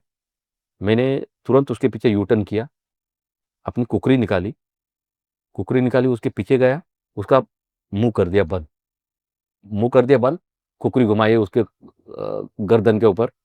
उसका जो ये कंठ है ना, बोलते हैं ना उसको, ये बड़ा वाला आंटी है, उसको काटा काटा और थोड़ा सा वो ऊपर उठाया तो एक पिचकारी सी निकल गई खून की। मुझे लगा कि एक्चुअली ये आदमी मर गया हो। लेकिन जब देखा कि ये पहली बार था, हमने तो कभी इससे पहला कभी गर्दन किसी की नहीं काटी। हाँ। तो ये जैसे ही इधर से गर्दन का ये कट गया, उसमें से हवा निकलनी शुरू हो गई। वो कुछ बोलना चाहता था लेकिन आवाज़ नहीं आ पाई उधर से। वो उसने कोशिश भरी करी। तो फिर मैंने उसको दोबारा एक वार किया, उसके कान के नीचे वाली ये नस काट दी। उसको पूरा और खून आ गया। उसको ज़मीन पे लेटाया, कमर को लगाया पैर, क्योंकि उसका हथियार भी उधर ही कमर को ही लटका हुआ था। वो कोशिश कर रहा था आगे लेने की, लेकिन मैंने उसका मुँह दबाया था, पीछे से उसको घुमा के उसको पेट के बल लिटाया और उसको दोबारा एक मार के उसको जब तक वो ठंडा नहीं पड़ा उसको छोड़ा नहीं। उसका खून गया, उसके बाद थोड़ी देर के बाद वो हो गया साइलेंट। साइलेंट हो गया, फिर उसका हथियार लिया और मैं उसके ऊपर घास डाला। मैं अपने लोकेशन में वापस आया और फिर अपने साथियों को बोला, एक को मैंने काटा है, उसको साइलेंट किया है। उसको बोलते हैं सेंट्री साइलेंट। बोलो एक सेंट्री को साइलेंट किया है और उस घर के अंदर अभी जाके मैं ग्रेनेड डालने वाला हूँ। जब धमाका होगा, बाहर से जब कोई आपको दिखाई देते, उनको आप तुरंत ठोक दो, क्योंकि वैसे भी अभी सरप्राइज लॉस हो जाएगी। आवाज़ आएगा तो स्वाभाविक है कि बाहर से भी जो भी आतंकवादी हो, वो भी फायर करेंगे आपके ऊपर। अपने साथियों को बताने के बाद तब तक ये 10-11 बज गए थे। और इससे पहले ये हुआ था क्या कि उस घर से ये ब्रेकफास्ट लेके गया था बंदा। अच्छा। एक बंदा ब्रेकफास्ट लेके गया था कि उनको अपने-अपने साथियों को उन्होंने वो बाँटना शुरू कर दिया था। तो मुझे पता था कि अभी 12 बजे के करीब ये सब खाने के लिए इधर ही आएँगे। लेकिन उससे पहले ही उसको मेरे को मारना पड़ा। नहीं तो मेरा प्लानिंग ये था कि अगर ये 12 बजे के करीब जब खाने के लिए इकट्ठे आएँगे, हम साथ ही साथ सब जो भी जितने भी हैं, तो एक ही बार में निपट जाएँगे सब। राइट। तो कोई हमको इसकी ज़रूरत पड़नी थी नहीं। लेकिन उससे पहला ही ये ऐसा कांड हुआ। जैसे ही उसको काटा, फिर 11 बजे के करीब मैं बोला अभी इसके अंदर मैं जाता हूँ। तब तक तो हमारे संभाषण चालू है कि ऐसा-ऐसा, क्योंकि हम तो वॉइस मेल के ऊपर चल रहे थे, जो हमारे थ्रोट माइक के ऊपर। सबको मैंने बता दिया ऐसी-ऐसी बात है, मैं अभी जाके उसके अंदर ग्रेनेड डालने वाला हूँ। तो फिर क्राउलिंग करके दोबारा उधर तक पहुँचा, ग्रेनेड तैयार करे, पिन निकाली, दोनों ग्रेनेड अंदर डाले, तीसरा ग्रेनेड किया, उसको अंदर डाला और 3 ठाक, ठाक, ठाक ऐसे बहुत बड़ा ऐसा ब्लास्ट हुआ। ब्लास्ट होने के साथ अंदर जितने भी बैठे हुए थे, ये कमांडर और उनके साथ 5, 8 के आप पूरे के पूरे ढेर हो गए, मर गए अंदर। साथ ही साथ उनका इक्विपमेंट, जो वायरलेस सेट थे उनके अंदर, क्योंकि वो कमांडर थे, उनके अंदर वायरलेस सेट और कम्युनिकेशन, क्योंकि कम्युनिकेशन तो वही करते थे, कमांडर ही करते थे, और उसके अंदर सैटेलाइट फ़ोन थे। सैटेलाइट फ़ोन मतलब एसटीडी अगर आपको किसी फॉरेन कंट्री में भी अगर करनी है, तो उधर से आप आराम से किधर भी किसी देश पे से अभी आप बात कर सकते हो। ऐसे सैटेलाइट फ़ोन उस टाइम पे उन कमांडरों के पास थे। तो वो पूरे ब्लास्ट हो गए। अंदर से कमांड मतलब ऑर्डर देने वाला कोई बचा नहीं। ये सब के सब जैसे-जैसे आवाज़ आया, फिर बाहर से एक-एक, एक-एक, एक-एक देखने के लिए आना शुरू हो गए। जैसे-जैसा आता रहा, क्योंकि वो तो हमारा कमांडो तो हर जगह पे बैठा हुआ था और बिल्कुल घात लगा के बैठे हुए थे। जैसा-जैसा आता रहा, एक-एक को टिपते रहे वो। एक गोली एक दुश्मन। जिसको दिखा उसने उसको ठोका। जिसने क्योंकि एक बंदे को 2 ने कभी गोली मारी, उनको जितने भी ये है, एक को एक ने ही गोली मारी है। एक गोली में कैसे पता चलता है, मतलब कैसे वो अपने क्योंकि सर ये नज़र से है ना, क्योंकि मेरी नज़र में हमारा क्या है कि मेरे सामने अगर है, तो पीछे वाला छोड़ देगा उसको। पीछे से मारने की ज़रूरत नहीं है। अगर वो मेरे सामने में आ रहा है, तो मेरे को सबसे आसानी ये होगी कि मैं उसको ठोक दूँ। तो वो नज़र से अगर मेरे को नज़र से नहीं दिखता है, अगर सामने से आ रहा है, तो अगर मेरे सामने में आ रहा है, मेरे रेंज में है, तो मैं उसको गिरा दूँगा। तो हर एक का काम यही बनता है कि पहला जिसको दिखेगा, वो उसको गिराएगा। ओके। और ये जो ग्रेनेड आपने बोले, तो ये पिन जब भी करते हैं, तो जैसा हमें मूवी में दिखाते हैं ऐसे कि 3 सेकंड 4 सेकंड वैसे नहीं सर होते, देखो, कैसे होता है? मूवी के अंदर और ग्राउंड के अंदर बहुत फ़र्क है। मूवी में क्या होता है कि एक जो हीरो जो होता है ना, जो आँखें बंद करके जो फायर नहीं, करता है, वो उधर लग जाते ये हैं। तो मैं समझ गया। ग्रेनेड का भी वही है कि उसने दाँत से निकाला, ऐसा फेंका और ऐसा हुआ, ऐसा नहीं वो होता। नहीं होता, हाँ। ऐसा नहीं होता। उसको उसका जो टाइम है ना, उसी टाइम के अंदर उसने पहुँचना है और उसके अगर हाथ में अगर अब फट जाएगा, वो खुद ही मर जाएगा। वो है, राइट। तो कितना होता है वो टाइम उसका ऐसे? उसका 4 सेकंड का उसका वक़्त होता है। उसके अंदर उसका पिन निकालो, दोनों की पिन निकालने के बाद अब टक, टच अंदर डालो, तीसरे का निकालो, अंदर फेंको और जो 4 सेकंड अंदर में अंदर 4 सेकंड के बाद तो फटना ही फटना है उसमें। अच्छा, फटना ही। तो आपको देखना ये है कि मेरे बदन के ऊपर, ये मैं उसके रेंज में नहीं आना चाहिए। क्या रेडियस होता है उसका? 36 हैंड ग्रेनेड का जो ये होता है, वो 40 मीटर तक, वाओ! ओह! तो उतना वो ब्लास्ट कर देगा। हुँ, और वो फटता भी कैसा, ऐसा फटता है वो नीचे जो है ना, हुँ, नीचे उसके प्लेंडर ज्यादा नहीं जाते, वो अच्छा, फटते हैं तो थोड़ा फ्रेगमेंट होता है, थोड़ा सा ऊपर उठ के वो फिर फटता है, फिर ऊपर लेवल में जितना भी है उसके 36 उसके छोटे छोटे स्प्लेंडर निकलेंगे, अच्छा स्प्लिंटर्स। स्प्लिंटर्स। हाँ, ओके। तो वो अगर एक भी अगर एक स्प्लिंटर लग गया, हुँ, तब भी वो एक गोली के हिसाब का काम कर लेता है। हुँ, और उसके अंदर इतनी बारूद है और इतना पॉइजन है, तो वो जी नहीं पाएगा फिर वो। और हुँ, ये जब अंदर से जब फटे, तो बाहर से आना शुरू हो गए फिर, हुँ, जिसको जिसको दिखता था एक एक एक एक एक एक उनको गिराता रहा। हुँ, और ऐसे में हुआ मौसम खराब। मौसम खराब हुआ, फॉग आ गया, मतलब बादल आ गए और बारिश शुरू हो गई, बिल्कुल ब्लैकआउट हो गया, आगे कुछ दिखने के लिए तैयार नहीं। दिन में। दिन में देखो, अब फॉग फॉग में या तो बादल जब आते हैं ना, हुँ, तो विजिबिलिटी एकदम जीरो हो जाती है। तो ऐसे में मेरे एक साथी को गोली लग गई। उसने बोला सर मैं यहाँ पे गिरा हूँ। मैं बोला जब ये बादल निकल जाएंगे, ये फॉग निकल जाएगा, विजिबिलिटी थोड़ी सी क्लियर हो जाएगी, मैं आपके पास आ जाऊंगा, तब तक आपने फायर नहीं करना है, चुपचाप उधर पड़े रहो। तो मतलब किसी ने दूर से उसको फायर किया? हाँ, तो किसी ने नहीं, वो आतंकवादी ने फायर किया था हाँ, उसको। नहीं, नहीं मतलब आई मेंट दैट हाँ, हाँ। उसको उसके क्योंकि वो गड्ढे में बैठा था, उसने खोद के, मतलब ट्रंच खोद के हाँ, अ, ट्रेंच हाँ, ओके। अंदर अंदर खोद के वो बैठा था, क्योंकि वो उनका सेंट्री था। वो भी बिल्कुल ट्रेनिंग ली हुई है उन्होंने भी। हुँ, वो भी ऐसे मामूली नहीं है हुँ, कि हम दुश्मन को बोलते हैं कि उनके पास कुछ नहीं है, लेकिन वो भी ट्रेंड सोल्जर है वहाँ के उनके, राइट, और वो भी जंगली। तो उन्होंने ये उसको देखा, तो उसने, और वो क्या करते हैं, एम फायर नहीं करते ओके। उनके पास। अ, हम कैसे बोलेंगे एक गोली एक दुश्मन के साथ, उनके पास वो नहीं, उनके पास डराने की ताकत ज्यादा है। टर टर टर टर टर टर फायर करेंगे और भाग जाएंगे, बर्स्ट। बर्स्ट करेंगे। हाँ, ओके। तो वही हुआ था, उसने क्या किया था, एक बर्स्ट किया था। बर्स्ट किया तो उस बर्स्ट में क्या होता है कि एक गोली एक जगह पे लगी तो दूसरी दूसरी जगह पे लगी। तो ये मतलब हर एक राइफल का अलग-अलग मोड रहता है, वो बता देंगे खाली क्या होता है? जैसे बर्स्ट, सिंगल शॉट ऐसे? हाँ, हाँ, ऐसे ही होता है कि एक सिंगल होता है, एक सेफ में होता है और एक बर्स्ट होता है, ऑटोमेटिक में होता है। ओके, बर्स्ट मतलब ऑटोमेटिक में होता है ये। सिंगल में होता है, एक स्टॉप होता है, एक सिंगल होता है। ओके, हाँ, सिंगल फायर होगा तो स्टॉप का तो स्टॉप ही रहेगा। राइट, आपको ऑटोमेटिक में करना है या सिंगल में करना है, गॉट इट। तो ये आपका चेंज लीवर जो होता है उसके ऊपर डिपेंड होगा, आपके हाथ के ऊपर ही जो जब घुमाना है घुमाए तो आप उसके ऊपर आपका जैसे ही वो फायर होगा। और और उस बर्स्ट मैगजीन में तीस हाँ, 30 गोली आती है उसमें, एक मैगजीन में 30 गोली आती है। तो बर्स्ट जब करोगे, जब तक आप ट्रिगर प्रेस करते रहोगे, तब चलते तक वो गोली चलती रहेगी। और ज़्यादा टाइम नहीं है, 1 मिनट के अंदर तो पूरी ये निकल जाएगी। हुँ, 30 की 30 राउंड निकल जाएंगे, गॉट 30 इट। गोलियां निकल और जाएंगी। एक स्पेशल फोर्सेस का जो सोल्जर है, वो कितनी मैगज़ीन्स लेके चलता सिर्फ वो खुद 5 मैगजीन लेके चलेगा, है? अच्छा। और 120 राउंड और ओह! एक्स्ट्रा? एक्स्ट्रा लेके जाएगा। Oh wow! तो मतलब कुछ 5 मतलब 5 थ्रीज़ 50 150 अ, मतलब राउंड्स हाँ, प्लस प्लस अपना 150 और अपने साथ में रहेगा वो। राइट फॉर साथ एडिशनल। में उसके ग्रेनेड रहेंगे, 3 या 4 ग्रेनेड उसको है, वो ग्रेनेड लेके चलेगा। हुँ, उसके बाद अगर कोई माइन होगा तो माइन लेके चलेंगे। ठीक है, बाकी का जो डिस्ट्रीब्यूट तो है, ये तो खुद के लिए है वो। Got it. खाना कम, एम्युनिशन ज़्यादा। समझा। फिर तो तो उसने बर्स्ट फायर किया और उसको लग गई। उसको उसको लग गई, तो उसने बोला सर मैं यहाँ पे गिरा हूँ।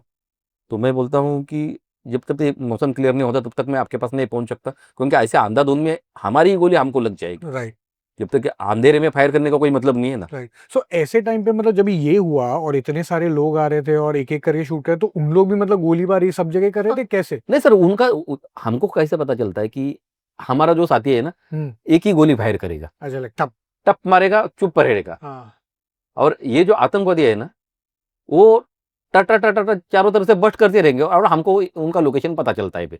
अच्छा, और हमारे गोलियों से हमें पता चलता है कि एक गोली सिंगल हुई है तो मेरा ही साथी कोई होगा। हाँ, और उनका तो हमेशा बस्ट के ऊपर ही रहता है, ऑटोमेटिक के ऊपर ही रहता है। अच्छा, वो सिंगल फायर नहीं करते। Got it. तो बट वो भी मतलब अंधाधुंध में, लेकिन उनको भी पता नहीं है नहीं, कि किधर से किधर से फायर आ रहा है और कौन अच्छा, कहाँ पे छुपा हुआ है। अच्छा। ये तो सॉरी प्लीज गो तो इसीलिए तो वो खुद ब खुद मरने के लिए आ जाते हैं। हमारा तो काम करने का तरीका कुछ अलग है। हमारा काम है मारो और चुपचाप पड़े रहो, अपने आप आपके पास आ जाएगा वो ढूंढते ढूंढते आपके पास आ जाएगा। आपको हिलने की, क्योंकि अपनी जिस जगह पे बैठे हो वो जब तक आप डोमिनेट दूसरा कोई करता नहीं है, तब जब तक आप क्योंकि रात के ऊपर फायर करोगे तो आपका उसके अंदर फ्लैश निकलेगा, तो आपको पता चल जाएगा इधर कुछ हो रहा है। अब ये तो दिन की लड़ाई थी, और जब तक आपका सरप्राइज, मतलब आप जगह से उधर से फायर आपका नहीं जाता, जब तक दूसरा कोई देखता नहीं तब तक आपको उसको पता नहीं है। Got it, okay. तो ऐसे में मेरे साथी को गोली लगते, मैं उसको बोलता हूँ, जब मौसम क्लियर हो जाता है आधा घंटे के बाद, मैं वहां तक उसके पास पहुंच जाता हूँ, क्राउलिंग करके उधर तक। मैं उसको सबसे पहले उसको ये बोलता हूँ कि मेरे को एक डबल टैप का इशारा दे दे। अच्छा, मतलब डबल टैप, गोली। टक टक, हाँ। ओके। क्योंकि मुझे तेरी साइड पता नहीं है एक्चुअल, मुझे क्योंकि किधर है? इधर वो जिगजैग में है ना सब लगे हुए, राइट। चारों तरफ से घिरे हुए और जिगजैग में लगे हुए। एक्चुअल कोई किसी को ये भी पता नहीं है कि अंडर ग्रोथ है घास की वजह से, क्योंकि हम भी जाएंगे खड़े होके नहीं जाएंगे, हाँ। हम जाएंगे जमीन को सहारा लेके ही चलेंगे। राइट। तो अपना भी सेफ्टी रहेगा और उसके पास भी हम पहुंच जाएंगे। जब मैं उसके पास पहुंच, उसने मेरे को डबल टैप का एक इशारा दिया, मुझे पता चल गया कि इधर वाले साइड में ये गिरा हुआ है। जैसे मैं उसके पास पहुंचा, और क्या हुआ कि उसने जब डबल टैप किया ना, वो आतंकवादी ने जिसने उसको गोली मारी थी ना, उसको पता था कि इसको अभी कोई उठाने के लिए आएगा। उसने उसको दोबारा गोली मारी नहीं, क्योंकि वो अंडर ग्रोथ में भी था और वो दिखाई नहीं दे रहा था उसको। लेकिन उसने आवाज सुनी थी कि टक टक इधर से आवाज आई है, इस साइड से। वो देखता रहा। जब मैं उसके पास पहुंचा, उसको उठाया, उसको देखा तो उसको ईड़ी में गोली लगी हुई थी, टाच में। तो मैं बोला, अरे कुछ नहीं होने वाला, इससे क्या होता है, तू चलना शुरू हो जाएगा, तो चल खड़ा हो ले, तुमने सब दर्द हो रहा है। बोला, दर्द कुछ नहीं है, तू चल, कुछ नहीं हो रहा है, इससे क्या होगा। तो वो खड़ा हो गया, खड़ा हो गया। अरे उसको मैं बोला, तेरा हथियार ले लूं? बोला, नहीं नहीं मैं ले लेता हूँ। उसने अपना हथियार उसके हाथ में है, मेरा हथियार मेरे हाथ में है, उसको कंधे पे लिया। अच्छा, हाँ, बोला, तेरा पिट्टू रहने दो इधर ही। पिट्टू मतलब जो अपना जो सैक जो है, वो रहने दे इधर ही। तेरे को मेरी जगह पे जिधर सेफ में है उधर लेके जाके तेरे को फर्स्ट एड कर देंगे। तो फिर मैंने उसको उठाया, अपने कंधे पे लिया, और मैं आगे की तरफ बढ़ रहा हूँ। तो आतंकवादी जो जिस गड्ढे में था, उसने वहां से, उसको तो पूरा मेरा टारगेट दिखाई दिया ना, उसने मुझे पूरा देख लिया। देख लिया उसने, वहां से ही एक ऑटोमेटिक फायर किया, ऑटोमेटिक फायर किया। और मेरा साथी तो मेरे पूरा उसके ऊपर था। ऑटोमेटिक मतलब घुटने इतना घास है, और उसने जो फायर किया, ऑटोमेटिक फायर करते ही 7 गोलियां लेफ्ट पैर में लगी, और मेरा साथी मेरे कंधे से आउट। मेरे को पता ही नहीं चला कि क्या हुआ। चिट्टी सी लगती है ना, ऐसी थोड़ा सा लगा कि कुछ हुआ है, कुछ काटा है सर। कुछ काटा है, और तुरंत मैं जमीन के ऊपर आ गए, मतलब घुट्टे पे आ गया। एक पैर तो मेरा खड़ा ही था, और साथी जैसे ही गिरा, मैं बोला, क्या हुआ, क्या? मेरे को लगा मेरा पैर स्लिप हुआ होगा। अच्छा, आपको समझ ही नहीं समझ में नहीं आया, लगी? गोली लगी, मुझे पता ही नहीं चला कि पूरा बस्ट करके गोली तुरंत निकल गई, और मैं जमीन पे आ गया। मेरा साथी लुढ़कते लुढ़कते खाली नाले में चला गया, और वो आतंकवादी खड़ा हो गया, वो गड्ढे से निकला ऊपर। जब मैं देखता हूँ तो उसने सेकंड बस्ट किया, सेकंड बस्ट किया, 2 गोलियां राइट पैर में लगी, पूरा पैर मुड़ के कमर को चिपक दिया। अभी उसने आगे की तरफ बढ़ा, उसने फिर ऑटोमेटिक फायर किया, तीसरा बस्ट किया, 2 गोलियां पेट में लगी और आंतड़ियां बाहर, और मैं करवट बदलता रहा। क्योंकि फिर मुझे पता चला था कि जैसे गोली पेट में लगी, एक हिचकी सी आई, और मेरी जो जीवन संगिनी या कि एक मेरी VZ-58 वो मेरे हाथ से निकल गई, और मैं राउंड करते, मतलब पेट के रोल कर करके थोड़ा सा नीचे की तरफ लुढ़कते लुढ़कते नाले की तरफ जलता गया। और जब नीचे की तरफ जा रहा हूँ, और वो खड़ा हो गया, 10 फुट के ऊपर आ गया। उसने मेरे आंखों में आंखें डाली, और उसने हथियार अपना कंधे पे लगाया, और एम करके फायर करना। वो बोलते हैं ना कि जागो राकस आइया मार सके ना कोई। मैं अपनी शेरा वाली माँ का नाम ले रहा हूँ, और हाथ डाला जहाँ पे, मेरे जीवन संगी मेरी AK-47 उधर ही थी, मेरा विजेट। मैंने उसको उठाया, क्योंकि हमको तो एम खेलने की ज़रूरत नहीं है, जिधर देखेंगे उधर गोली ठोकेंगे। तो इतना तो हमको कॉन्फिडेंस है हमारे हथियार के ऊपर। मैंने देखा उसको और ट्रिगर प्रेस किया, नीचे से ऊपर तक, जितना ऑटोमेटिक बट के ऊपर थी, नीचे से ऊपर तक फाड़ा उसको। वो आके 5 फुट के ऊपर था, आके मेरे ऊपर गिरा, थोड़ी सी करवट बदली और एक गोली दिमाग में मार दी, भेजा खोल दिया उसका। फिर मैंने अपने कमांडर को बताया, सर मुझे गोली लगी है, साथ ही साथ मेरे साथी को भी गोली लगी है। उन्होंने तुरंत इम्फाल से हेलीकॉप्टर भेज दिया। आधा घंटा में हेलीकॉप्टर मेरे पास पहुंच गया। 1:30 बज गया था, 1:30 या 2 बज गए उसमें, और मौसम हो गया पैक। दोबारा बादल आ गए, बारिश शुरू, फॉग की वजह से बिल्कुल ब्लैकआउट, कुछ दिखने के लिए तैयार नहीं आगे, और फायर चल रहा है। और मेरे साथियों का यही काम है कि जिसको दिखता है उसको ठोकता है, और अंधाधुंध फायर बिल्कुल नहीं, क्योंकि हमें तो ये पता चल रहा है कि बाहर से जो भी आ रहे हैं ना, टक टक टक टक टक टक, वो तो हमको डराने के लिए आ रहे हैं कि हम यहाँ पे हम बोले तुम हो जंगल के शेर, लेकिन हम अंदर बैठे हुए हैं, हमें पता है कब और कब आपको गिराना है। तो बोलते हैं ना कि झुंड में तो सुअर आते हैं, शेर अकेला जंगल में बैठा है और आराम से मारता है। तो वो बाहर से वो आते रहे, और जितने भी मेरे साथी बैठे हुए थे, एक एक एक एक गिराता रहा। और ऐसे में जब मौसम क्लियर हुआ 5 बजे के करीब, नहीं सॉरी, मैं थोड़ा जब भी आप बेसिकली ऐसा देखे और आपने शूट किया ऐसे, तो आपके दिमाग में तभी मतलब क्या चलता है कि जैसे आपने बताया ये बहुत अभी देखिए, अभी अनफॉर्चुनेटली या फॉर्चुनेटली बोले, कोई सिविलियन को तो आइडिया नहीं होता कि गोली लगती है तो कैसा फील होता है। जैसे आपने बोला कि आपको पता भी नहीं चला नहीं शुरू में कि गोली लग गई एंड ऑल, सर, तो हाँ हाँ तो तभी जब भी आप मतलब आपको मिली आपकी गन और आपने ऐसे ही बर्स्ट फायर कर दिया, तो उसका क्या हुआ मतलब एज इन? सर, उस टाइम के तुरंत क्या होता है कि अगर मैंने उसको नहीं मारा तो मुझे मारेगा। Of course. और लड़ाई का एक जीतने का तरीका यही है, जिसने पहला देखा, जिसने पहला गोली फायर किया वो जीता। किसी भी गेम में आप जाओगे, जो पहला अटैक करेगा वो जीतेगा।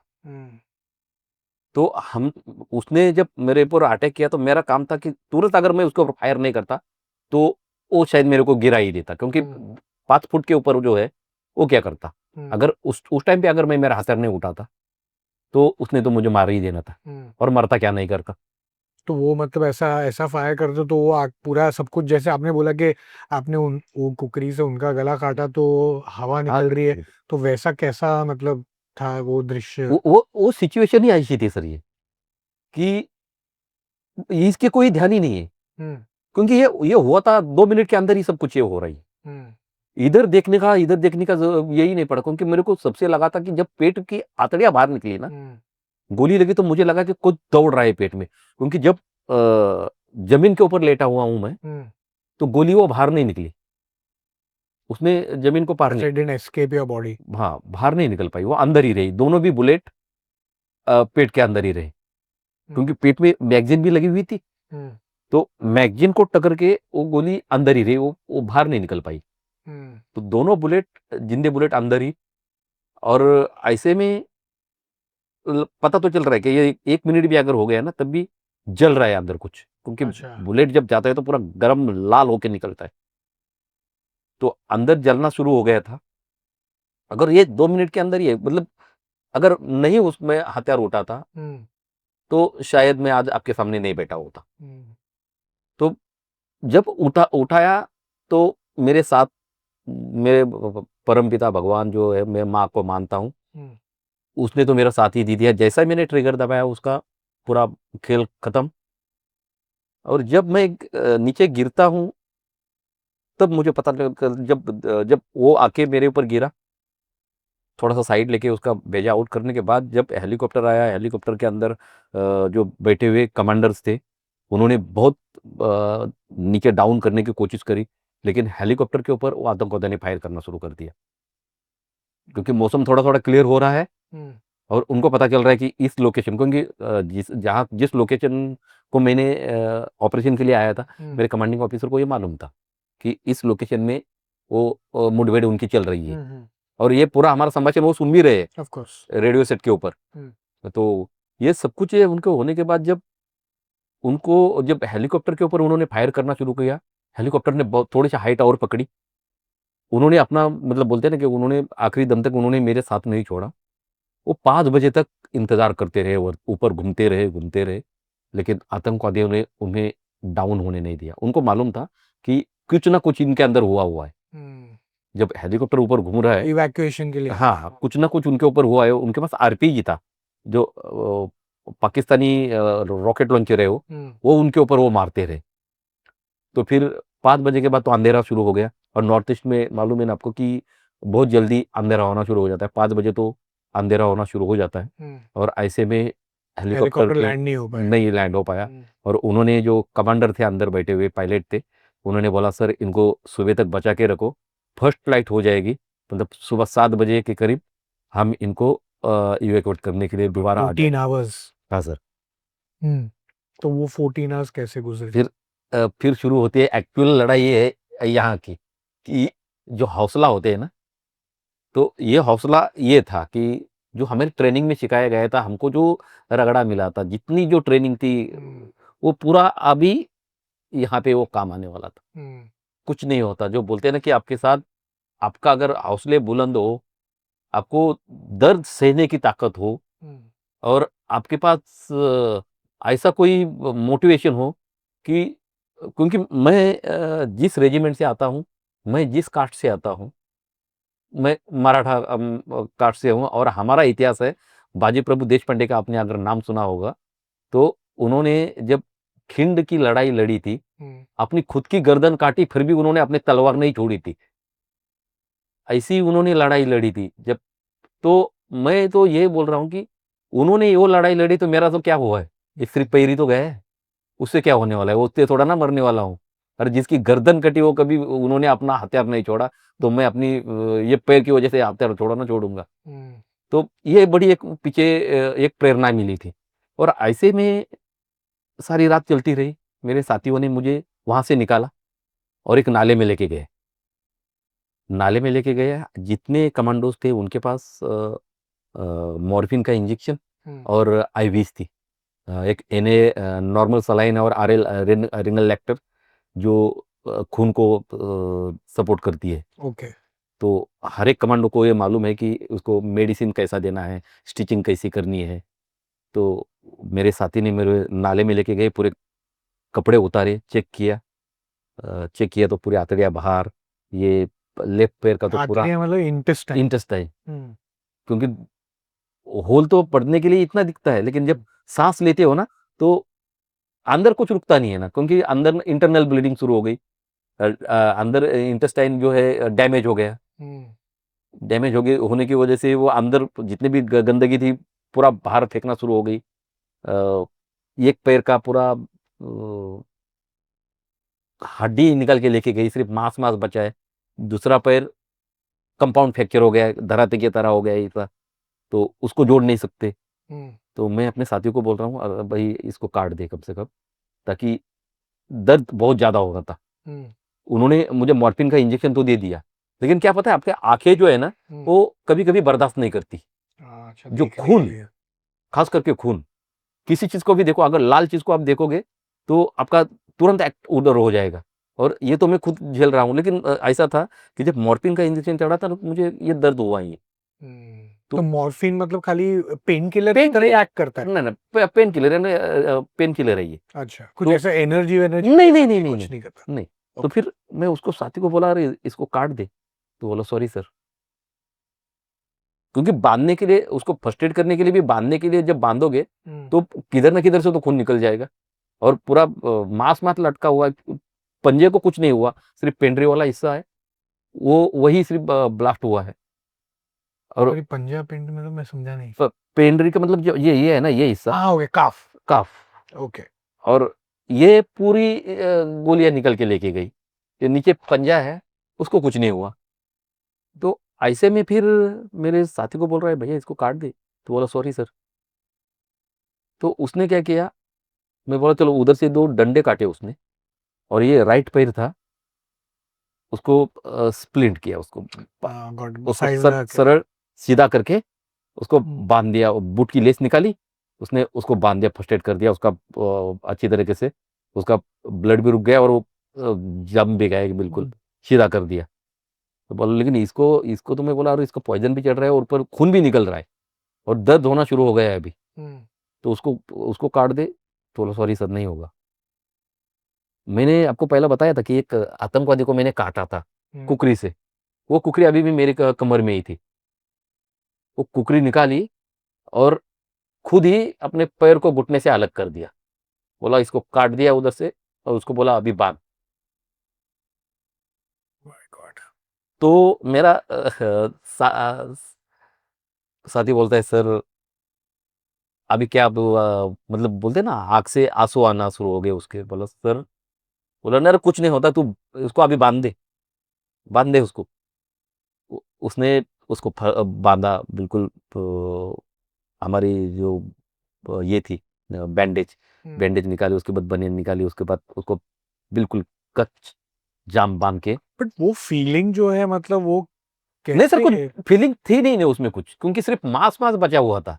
अगर पूरा पैर कटता तो फिर बात कुछ अलग थी। हम्म, मांस मांस बचा था और मांस को काटने में अभी मुझे तो ये पता ही था कि ये जुड़ने वाला तो था ही नहीं भी, हम्म, वैसा भी नहीं जुड़ने वाला था, क्योंकि पूरी हड्डी निकल के लेके गई थी पंजे को, बीच में से क्या कहाँ जोड़ोगे क्या। हम्म, और उस टाइम पे तो दर्द लगा भी नहीं क्योंकि मुझे जीना था। ऑफ इंडिया हाँ, और अगर इसको नहीं काटता ना तो वो पॉइजन चढ़ के ही फिर शायद मैं मर जाता हम्म, और वो पूरा खून निकल जाता।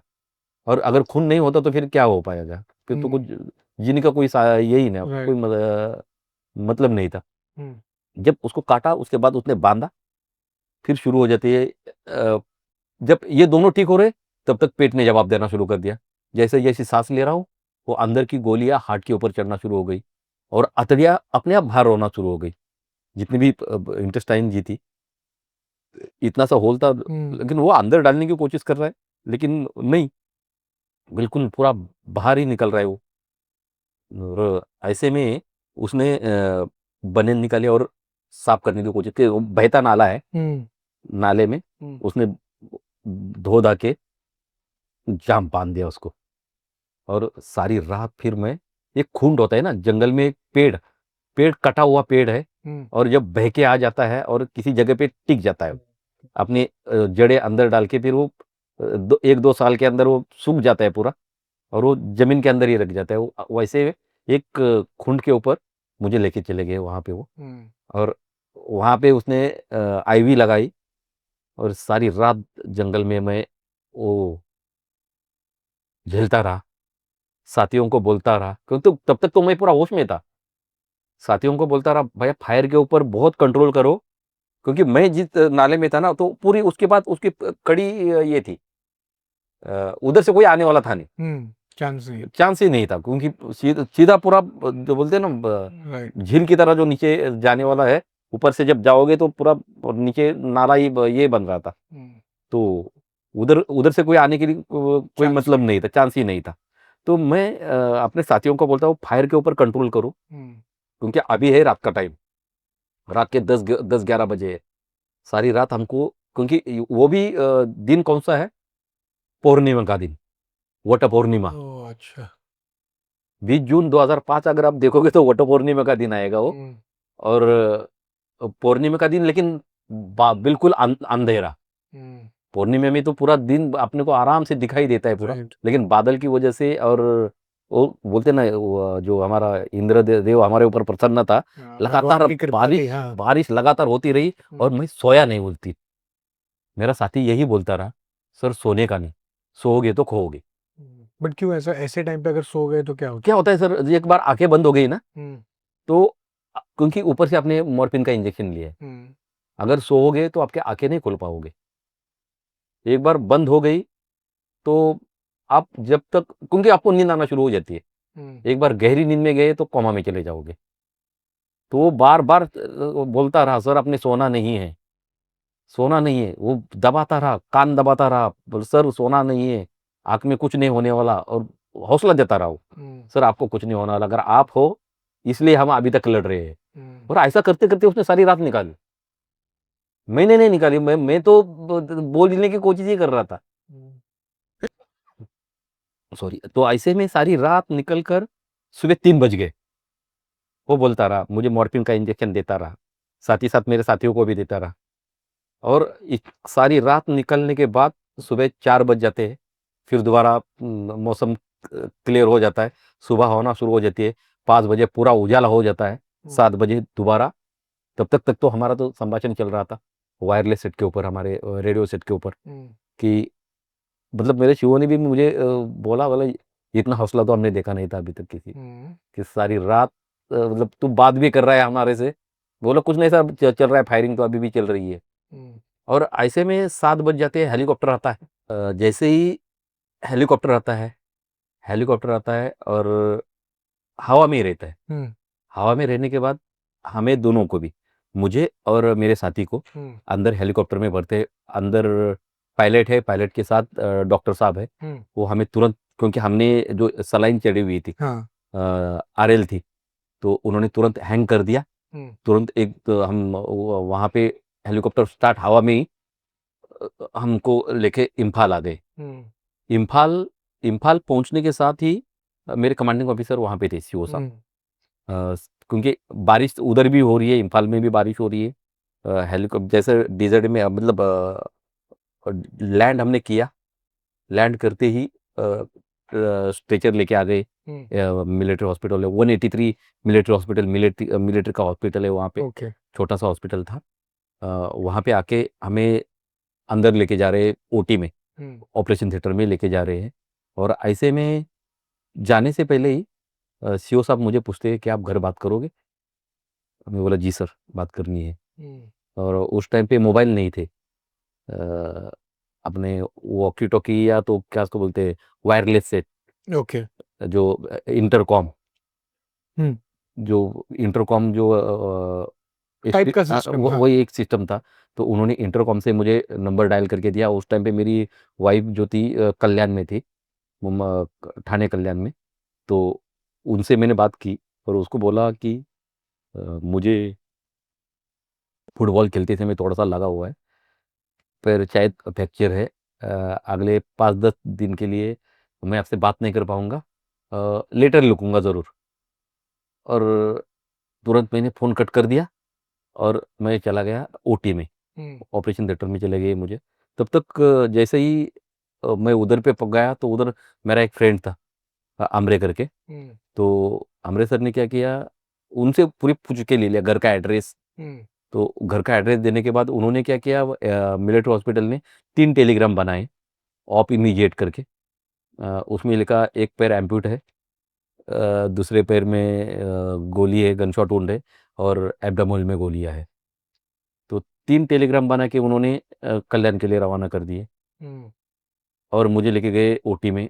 ओटी में लेने के बाद उन्होंने सिर्फ पेट की गोलियां निकाली, इंटेस्टाइन भी कटे नहीं है, कुछ नहीं किया, सिर्फ पेट की गोलियां निकाली। जितना भी गंदगी थी वो धोने की कोशिश की, लेकिन उन्होंने ज़्यादा कुछ किया नहीं। वैसा ही मुझे हेलीकॉप्टर में भरा, और वही हेलीकॉप्टर से मुझे 151 बेस हॉस्पिटल गुवाहाटी, वहाँ के लिए भी, हाँ, बड़ा हॉस्पिटल, क्योंकि नॉर्थ ईस्ट का सबसे बड़ा हॉस्पिटल जो है 151 बेस हॉस्पिटल गुवाहाटी के लिए है।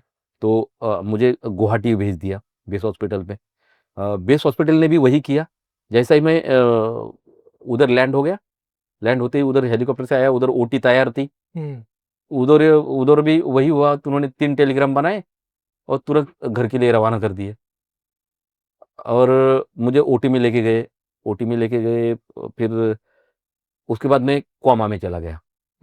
6 दिन में मैं 6 दिन। बट गोली वो सक्सेसफुली निकली, ये पाँव की भी गोली सब सक्सेसफुली निकल गई? हाँ सर, पैर में तो गोली थी नहीं ना। अच्छा, थ्रू एंड थ्रू चली हाँ, गई। तो क्योंकि इसलिए वो कंपाउंड फ्रैक्चर हुआ था, गोली निकल के, क्योंकि मेरे हड्डी क्रैक करके चली गई वो।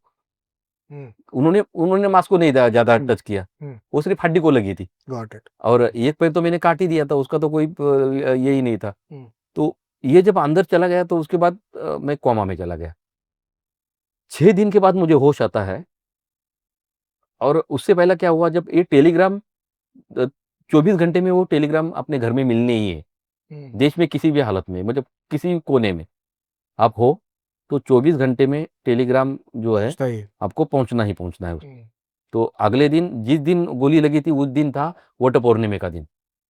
दोपहर को 12:30 बजे के करीब मेरी वाइफ जो है पूजा करने के लिए गई, बड़ दरकत की जो पूजा करते हैं, तो वो पूजा करने के लिए गई।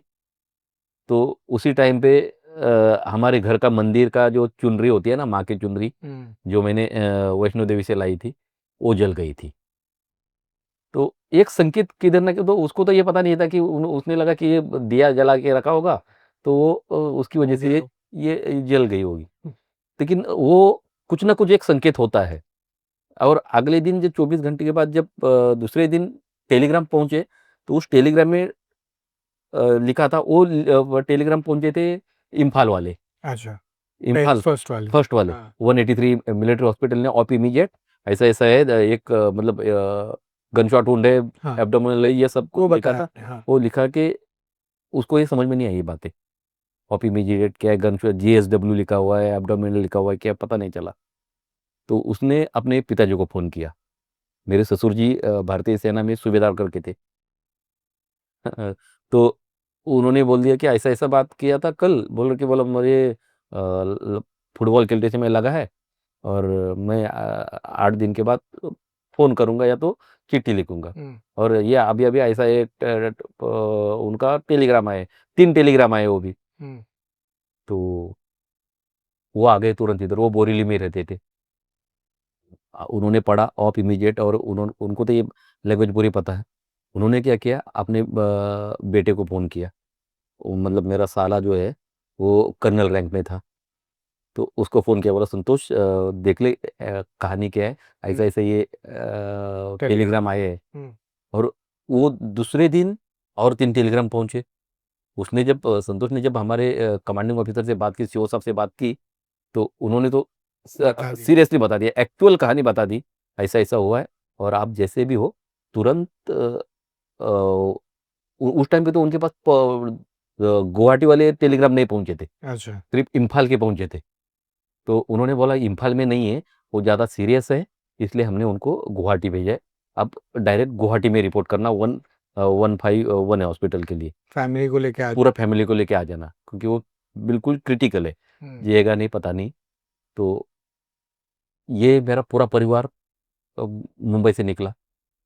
मेरे मामा थे, मेरी मम्मी, मेरे भाई थे, मेरे साला था, ये सब सब बंदे जो है, ये 5 दिन आके हो गए गुवाहाटी आके। अच्छा, ये और 6 दिन 6 डे पे आपको होश आया? मेरे छठे दिन में मुझे होश आया। और जब मुझे होश आया तब मैं देख रहा हूँ, तो क्योंकि उस टाइम पे तो कोई पता ही नहीं चला, क्योंकि 6 दिन जो आदमी बोलते हैं ना कोमा में है, कोमा में मतलब ये ब्लैंक दिन है, वो कुछ भी पता नहीं, कुछ मतलब zero, no idea, of course. कुछ नहीं। और 6 दिन के बाद जब थोड़ा सा होश आ गया, तो देखता हूँ पैर हिला के, तो राइट पैर में भी कोई होश नहीं। लेफ्ट तो मैंने काटा था, तो उसको तो मुझे पता था कि मैंने खुद काटा है। जब क्योंकि उस टाइम पे तो चादर लगी हुई थी, व्हाइट चादर, अच्छा, इधर तक तो पूरी व्हाइट चादर थी, हाथ हिलाता हूँ, हाथ तो हिल रहे हैं। फीलिंग सेंसेशन हाँ, है। मेरे को हाथों को तो मुझे पता चला कि कुछ हो रहा है। तो राइट पैर में मैंने दबाने की कोशिश की, कुछ नहीं। लेफ्ट पैर में तब दर्द होने लगा, बोला अरे इधर तो दर्द हो रहा है, राइट में तो कुछ हो ही नहीं रहा। तो मुझे थोड़ा-सा धक्का लगे, मुझे लगा कि ये भी गया है क्या? तो उसके बाद मेरा पूरा परिवार सामने काँच में देख रहे थे, क्योंकि फ़ौज में तो कोई ऐसी चलती नहीं, जब तक कमांडर नहीं बोलेगा, अच्छा, मिल नहीं तब सकते। तब तक मिल नहीं सकते, क्योंकि ज़िम्मेवारी है जो डॉक्टर ऑपरेशन करते हैं उनकी, और वो बिल्कुल रिस्क लेते नहीं हैं। इधर तो चल जाता है भैया, जो बाहर सिक्योरिटी को अगर 100 रुपए दे दिया तो अंदर छोड़ के 2 मिनट के लिए छोड़ के छोड़ देगा। उधर वाला सिस्टम है ही नहीं। उन्होंने काँच से ही देखना है, और सिर्फ़ मैंने आँखें खोली थी, तब तक तो उनको पता था कि ये कोमा में है, उसको होश है ही नहीं। तो उनका रो-रो के बुरा हाल हुआ था, ये पूरे बिल्कुल 6 दिन कुछ नहीं है। तो जब देखा मैंने काँच से, जब मेरे को होश आया, मैंने काँच से देखा, तो एक-एक देख के रो के जा रहे हैं। तो मुझे थोड़ा-सा कुछ महसूस हुआ उस टाइम पे कि मतलब ये ठीक नहीं है। मैंने जो मेरे साथ एक मैडम थी, मेजर रैंक की मैडम थी, वो मैडम को मैंने बुलाया, मैडम मुझे कमांडेंट से बात करनी है। कमांडेंट मतलब ब्रिगेडियर थे वहाँ से, उस हॉस्पिटल के इंचार्ज। तो बोला मैंने कमांडेंट से बात करनी है। तो उन्होंने वो कमांडेंट को बुलाया, उन्हें उनसे रिक्वेस्ट करी थी, क्योंकि वो जैसे ही आए, वो तो मुझे पहले देख के तो गए थे, लेकिन उस टाइम पे मुझे पता नहीं था कि बात कैसे किस हालात में करूँ, क्योंकि मुझे होश आ गया था, उन्होंने तो मुझे शाबाशी दे के गए थे। और जब दोबारा बुलाया तो बोला क्या हुआ बेटे? बोला साहब आपसे एक रिक्वेस्ट है। बोला क्या है बोलो? बोला सब मेरा जो परिवार आया हुआ है उनको तुरंत आप मुंबई के लिए रवाना कर दो, अगर वो मेरे साथ रहेंगे तो मैं जल्दी ठीक नहीं हो पाऊंगा। तो फिर उन्होंने मुझे शाबाशी दी, बोला गुड, शाबाश बेटे, तूने अपना काम कर दिया है। तुझे पता है तेरा हम पैर नहीं बचा पाए। बोला नहीं साहब, वो तो मैंने ही काटा था। बोला आपको मालूम है? बोला हाँ जी साहब, मैं बिल्कुल होश में था उस टाइम पे। मैंने मेरा राइट पैर, लेफ्ट पैर मैंने मेरे हाथों से काटा था, और दूसरे को होश नहीं, मतलब बिल्कुल वो फीलिंग नहीं आ रही। फीलिंग नहीं आ रही है। तो बोलते नहीं, हमने उसके अंदर रॉड डाला है, बहुत ही जल्दी आप चलना सीखोगे, बहुत ही जल्दी आप खड़े हो जाओगे। बोले थैंक यू सर। बोले ठीक है, तूने अपना काम कर लिया। और जब पेट का, तो बोला आपकी जो इंटेस्टाइन है, उन्होंने क्लियर बता दिया, इंटेस्टाइन को हमने आर्टिफिशियल कर दिया है, और बिल्कुल आप तंदुरुस्त हो, आपको आज होश आया है, आपको डरने की कोई ज़रूरत नहीं, अभी आपको कुछ नहीं होने वाला। नाइस। तो शाबाशी देके उसने मेरे इसके ऊपर शाबाश देके वो निकल गए। फिर तुरंत उसी रात को मेरे परिवार को पूरा उन्होंने भेज दिया। मुंबई के लिए भेज दिया। और फिर उसके बाद परिवार ने मुझे देखा, फिर टेलीफोन पे बात होती रही, और मुझे पूरा रिपेयर होने के लिए, बिल्कुल तंदुरुस्त होने के लिए मुझे 4 महीने, 3-4 महीने लगे। ओ बाप रे, ओके। हाँ और तो उसके बीच में फिर आपको अब्दुल कलाम हाँ से। सर, क्योंकि ये जून महीने में मुझे लगा था, हम्म। जून जुलाई अगस्त सितंबर तक मुझे ये चलता रहा। अक्टूबर में मैं ALC artificial limb centre Pune में आया। वहाँ आने के बाद फिर बोलते हैं ना, फिर चलना, आहिस्ता आहिस्ता चलना सीखा है, हाँ, वो क्योंकि फिजियोथेरेपी। हाँ फिजियोथेरेपी। और क्या हुआ था मेरे उसके अंदर जो जो पैर कटा था, उसको थोड़ा सा पॉइजन चलता रहा, क्योंकि पूरा जो बारूद की वजह से, जो वो गोली के अंदर जो बारूद होती है उसकी वजह से वो सड़ता रहा। थोड़ा सा भी अगर बोलते हैं ना, बारूद थोड़ी सी भी है, वो बहुत घात करती है, और पूरा वो पस होता रहा, क्योंकि जैसे ऑपरेशन करते उस 2-3 दिन के लिए ठीक होता था, और जब स्टिचिंग ठीक होती है नहीं होती है, तब तक फिर अंदर से कुछ ना दौड़ना शुरू हो जाते, बोलते बोलते ना कीड़े की तरह, वो एक पूरी सी लंबी एक लाइन से ऐसी दौड़ती है, एक एक नस दौड़ना शुरू हो जाती है। फिर वो तकलीफ बहुत ज्यादा है। मैं बोला उस टाइम पे तो मुझे कुछ नहीं लगा, लेकिन जब आप ड्रेसिंग नहीं। ड्रेसिंग में होती है ना, जब पॉइजन होता है, तो फिर वो ड्रेसिंग सहने की ताकत नहीं थी। जब तक वो इंजेक्शन नहीं देती तब तक तो मतलब ड्रेसिंग ही नहीं कर सकते थे। ऐसे में फिर ये दिन भी निकल गए। आहिस्ता आहिस्ता मैंने चलना सीखा। आर्टिफिशियल सेंटर, लिम सेंटर पुणे में गया। वहाँ से उन्होंने मेरा नया प्रोसेस बनाया। आहिस्ता आहिस्ता उनकी दोनों क्रेचेस के ऊपर चलना सिखाया। और डेली थोड़ा थोड़ा थोड़ा थोड़ा तर करके उनकी स्क्रीन ड्राफ्टिंग की थी, इस वाली थाई से हाँ, इसके ऊपर लगाया था। तो वो एक्सेप्ट करने के लिए भी थोड़ा एक। टाइम लगता है। तो वो दिन भी निकल गए, और दिन आ गया 26 जनवरी 2006 का। तो उससे पहले ही महामहिम राष्ट्रपति जी के सचिव थे, उनका फोन आया था, और उन्होंने बोला था कि आपको गैलेंट्री अवार्ड के लिए आपका नॉमिनेशन है, और आपको गैलेंट्री अवार्ड शौर्य चक्र 26 जनवरी में दिया जाएगा। वाह। और राष्ट्रपति हूँ। राष्ट्रपति में, राष्ट्रपति भवन में। तो ये जब बातें जब चल रही है, तब तक उन्होंने हमारा टिकट, मेरे पूरे परिवार का जो है, उन्होंने बोला था कि आपको इस होटल में, और होटल सम्राट का हमको ये मिला था, रेजिडेंसी की थे। फिर हम 5 दिन के लिए महामहिम के गेस्ट बने, और 26 जनवरी 2006 में missile man Bharat Ratna doctor APJ Abdul Kalam साहब ने मुझे शौर्य चक्र से सम्मानित किया। देखो सर, मान सम्मान जो है ना, वो देखो सबका होता है, जो आपका जैसा कार्य करते हैं वहां तक वो पहुंच जाता है, लेकिन मेरे साथ कुछ थोड़ा सा अलग हुआ था। क्या देखो, हुआ? गैलेंट्री अवार्ड जब छाती पे लगता है तो ऐसा लगता ही है कि आज कुछ मैं पवित्र हो गया हूँ, अचीव किया, हाँ। बहुत कुछ अचीव किया है। लेकिन वो अचीव तब तक है कि जब तक आप जीवन जिंदे हो। लेकिन जब मैं गैलेंट्री अवार्ड जब अपने छाती पे लगने के बाद, देखो एक चाय पानी का एक कार्यक्रम होता है, हम्म।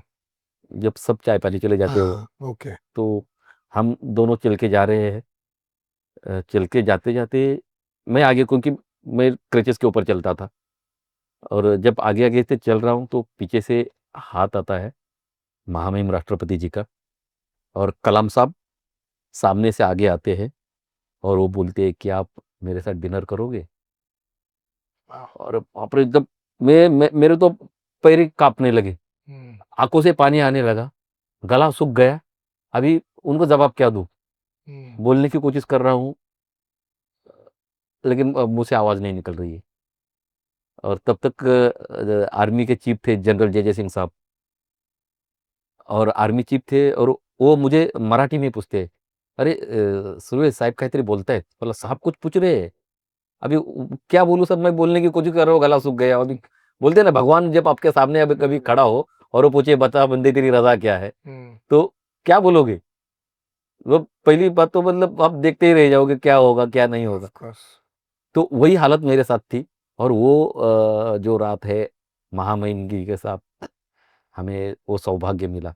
हम्म। और बहुत, मैं अभी अभी भी वही फील करता हूँ कि अगर कभी किसी जन्म में भगवान को अगर पाना है, तो ऐसी व्यक्ति जब आपके सामने हो ना, हम्म। तो मतलब कोई ना कोई तो सार्थक हो गया हमारे जीवन का, हम्म। कि हमारा भगवान हमारे सामने था और उन्होंने हमें कभी पूछा है, तो हमें अभी क्या होने वाला है। हम्म।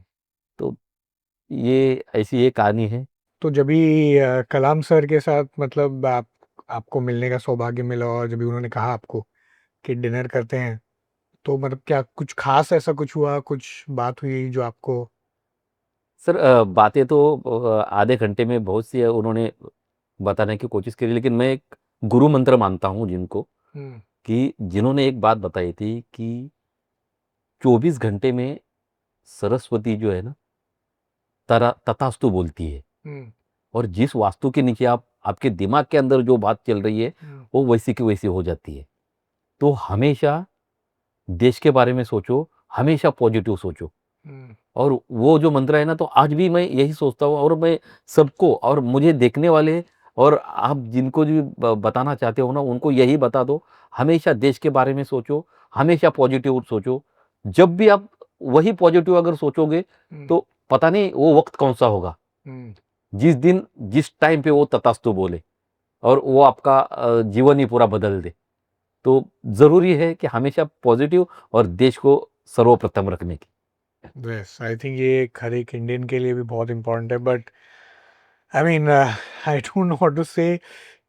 इतनी like such an inspiring story है ये एक्चुअली आपकी। और मतलब अगेन जैसे मैंने पहले भी आपको कहा कि देश के लिए जो आप सेवा करते हो, आपकी पूरी फैमिली ने सेवा की है, प्लस ऐसे हालात में से आप ये मिशन पे गए और फिर उसके बाद में भी आप यहाँ पे आज बैठे हैं उसके बारे में बात करने के लिए।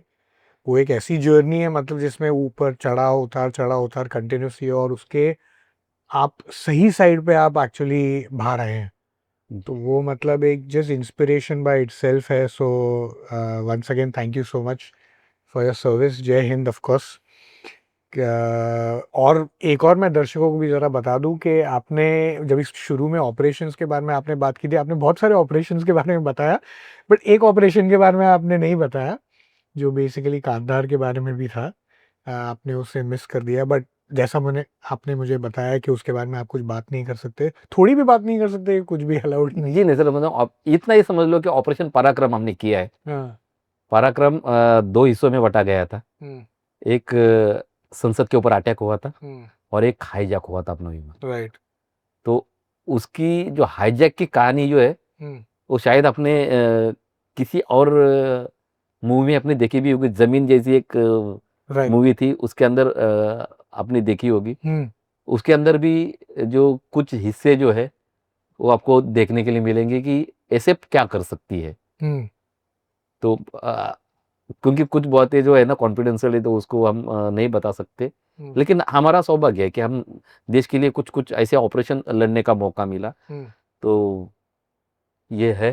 ये अगर मतलब इसके बारे में भी अगर हम बात कर पाते तो इतना इंटरेस्टिंग होता है, बट मैं समझ सकता हूँ कि कोई-कोई चीज़ें थोड़ी मतलब जैसा आपने बताया कॉन्फिडेंशियल होती है, उसके बारे में आप ज़्यादा बात नहीं कर सकते, तो ठीक है। But thank you so much once again हमारे यहाँ पे आने के लिए, और ऑफ कोर्स इतनी अच्छी आपकी स्टोरी और नरेट करने के लिए। एंड मतलब मैं तो थैंक यू ही बोल सकता हूँ, और तो कुछ बोल ही नहीं सकता unfortunately, but thank you so much. Thank thank you sir. जय हिंद। तमाम साथियों को जय हिंद। आपने हमें सुना, और हमारे चैनल को सब्सक्राइब कीजिए।